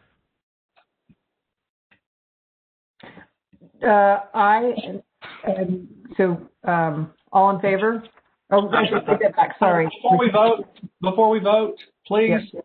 That number 2, actually, there is a very specific 75% of third graders will be literate or read on grade level by 2025. It is out there, and it's been there for a while. I just wanted to get that out there because it is 75% of third graders will be reading on grade level by 2025. So just having said that. That's easy. Legislators are already out of office by then, so they don't have to worry about 2025. So you see she just deleted that? Are the members okay with that correction? Okay, here. Yep. Fine. Thank you. Joey. Let's see here. We have to do a little bit of formalities. So there's been a motion and a second to approve this document with the edits. And in regards to that, as the document stands right now, in absence of the executive summary, which I'll get back to in a second, Casey, I believe I'm going to need you to take a roll vote on that motion, please. Commissioner Burns. Commissioner Coffey. Aye. Commissioner Dixon. Commissioner Robert Jones. Commissioner Christopher Jones. Commissioner Yolanda Jones. Aye. Commissioner Rothermel. Aye. Commissioner Swift. Aye. Commissioner Vaughn. Aye. Commissioner Chairman Scarlett. Aye. Thank you all very much. Madam Chair, could I possibly make consider a motion for the chairperson to create the executive summary for this document? I will accept that as long as Commissioner Chisholm Burns decides she wants to do it with me. So how about I amend that to and Commissioner Burns? Excellent. Well, I will need consider that as a motion. May I get a second? Oh, Madam Chair. Yes. For the record, when they go back and forth, they'll send it to me. I'll send it to her. We will absolutely obey every bit of the law on that process. Yes, that is true. Thank you, Nathan. And I think we should vote recognizing that we accept that as proposed unless somebody objects, in which case we would have to reconsider, but I don't think anyone will. Excellent. Let me just reiterate what I'm hearing. I'm hearing a motion for myself and Commissioner Chisholm Burns to work in partnership with Nathan to complete the executive summary, and that the commission is going to agree to that that final document is. Yes. Without objection. Without objection. Thank you. Right. I believe that I got a so moved from Joey, and then I need a second. Second. Can we take full vote, please? The only problem I have is I don't know. I know who gave the initial motion. Who's Frank did it. Frank did a second. Okay, thank you.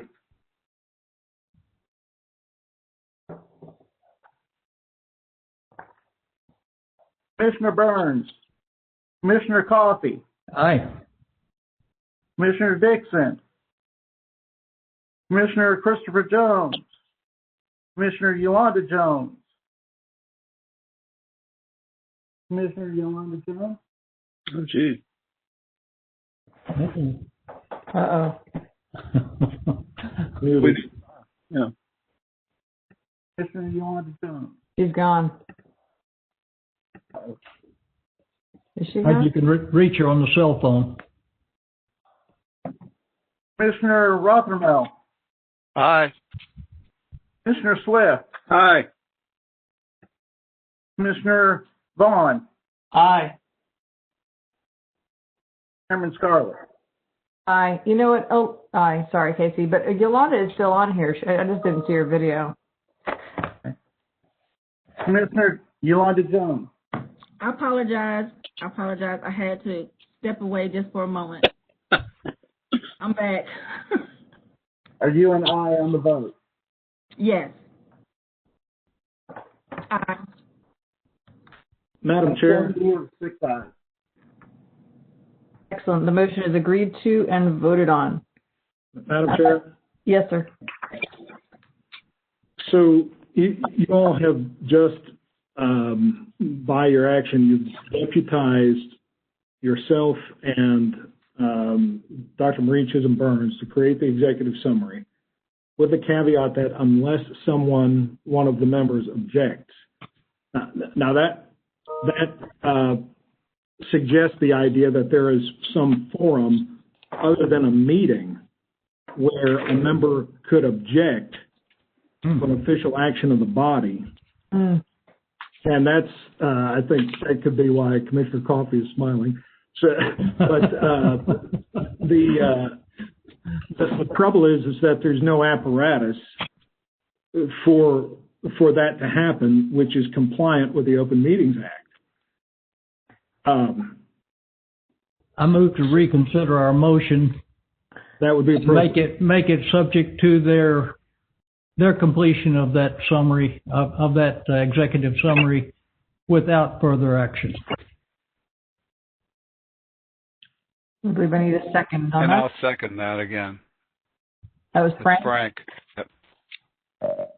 So the motion, and I'm sorry, but this has got to be correct, that we would revisit the action we just took and have this action replace the previous action. Exactly. I know this is cumbersome, but if we don't say it the right way, Yes, that is correct.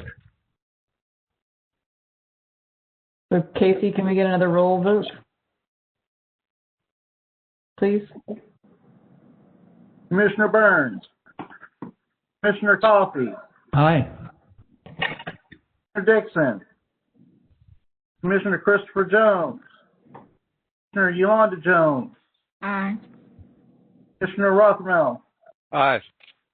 Commissioner Swift. Aye. Commissioner Vaughn. Aye. Chairman Scarlett. Aye. I'm telling you, 6 ayes. Excellent. Thank you all very much. I wasn't too sure fully what to expect out of today, and it definitely it was as interesting as I'd anticipated, I suppose. But I have to tell you that I feel very lucky that I get to work with all of you guys on this, because we have some great conversations and great perspectives. So I very much appreciate everyone's patience and everyone speaking up and being part of this and creating this document, the first of many. And I so look forward for us to, as a group, creating our, to Glenn's point, kind of our true vision and mission and what we anticipate for our group over the next year and a half, but also the exploration that we're going to get to go on in 2021 and 2022. I think it's going to be extremely valuable as we continue to work together. Just as a reminder, we do have our existing 2021 scheduled meetings for February 12th, May 14th, August 16th, and November 5th. So please make sure to reserve those days on your calendar. Hopefully we'll be in person at some point. We have had conversations in the past about having supplemental meetings, and so we will definitely be able to have some further conversations about that as well, starting in the new year. I wish you all a very safe and happy holiday season, and I thank you all for your time today. We'll be in touch. Thank you so much. Thank you. Thank you. Thank you. Thank you for your leadership. Makes a big difference. Thank you. Thank you. Everybody be well. Thank you.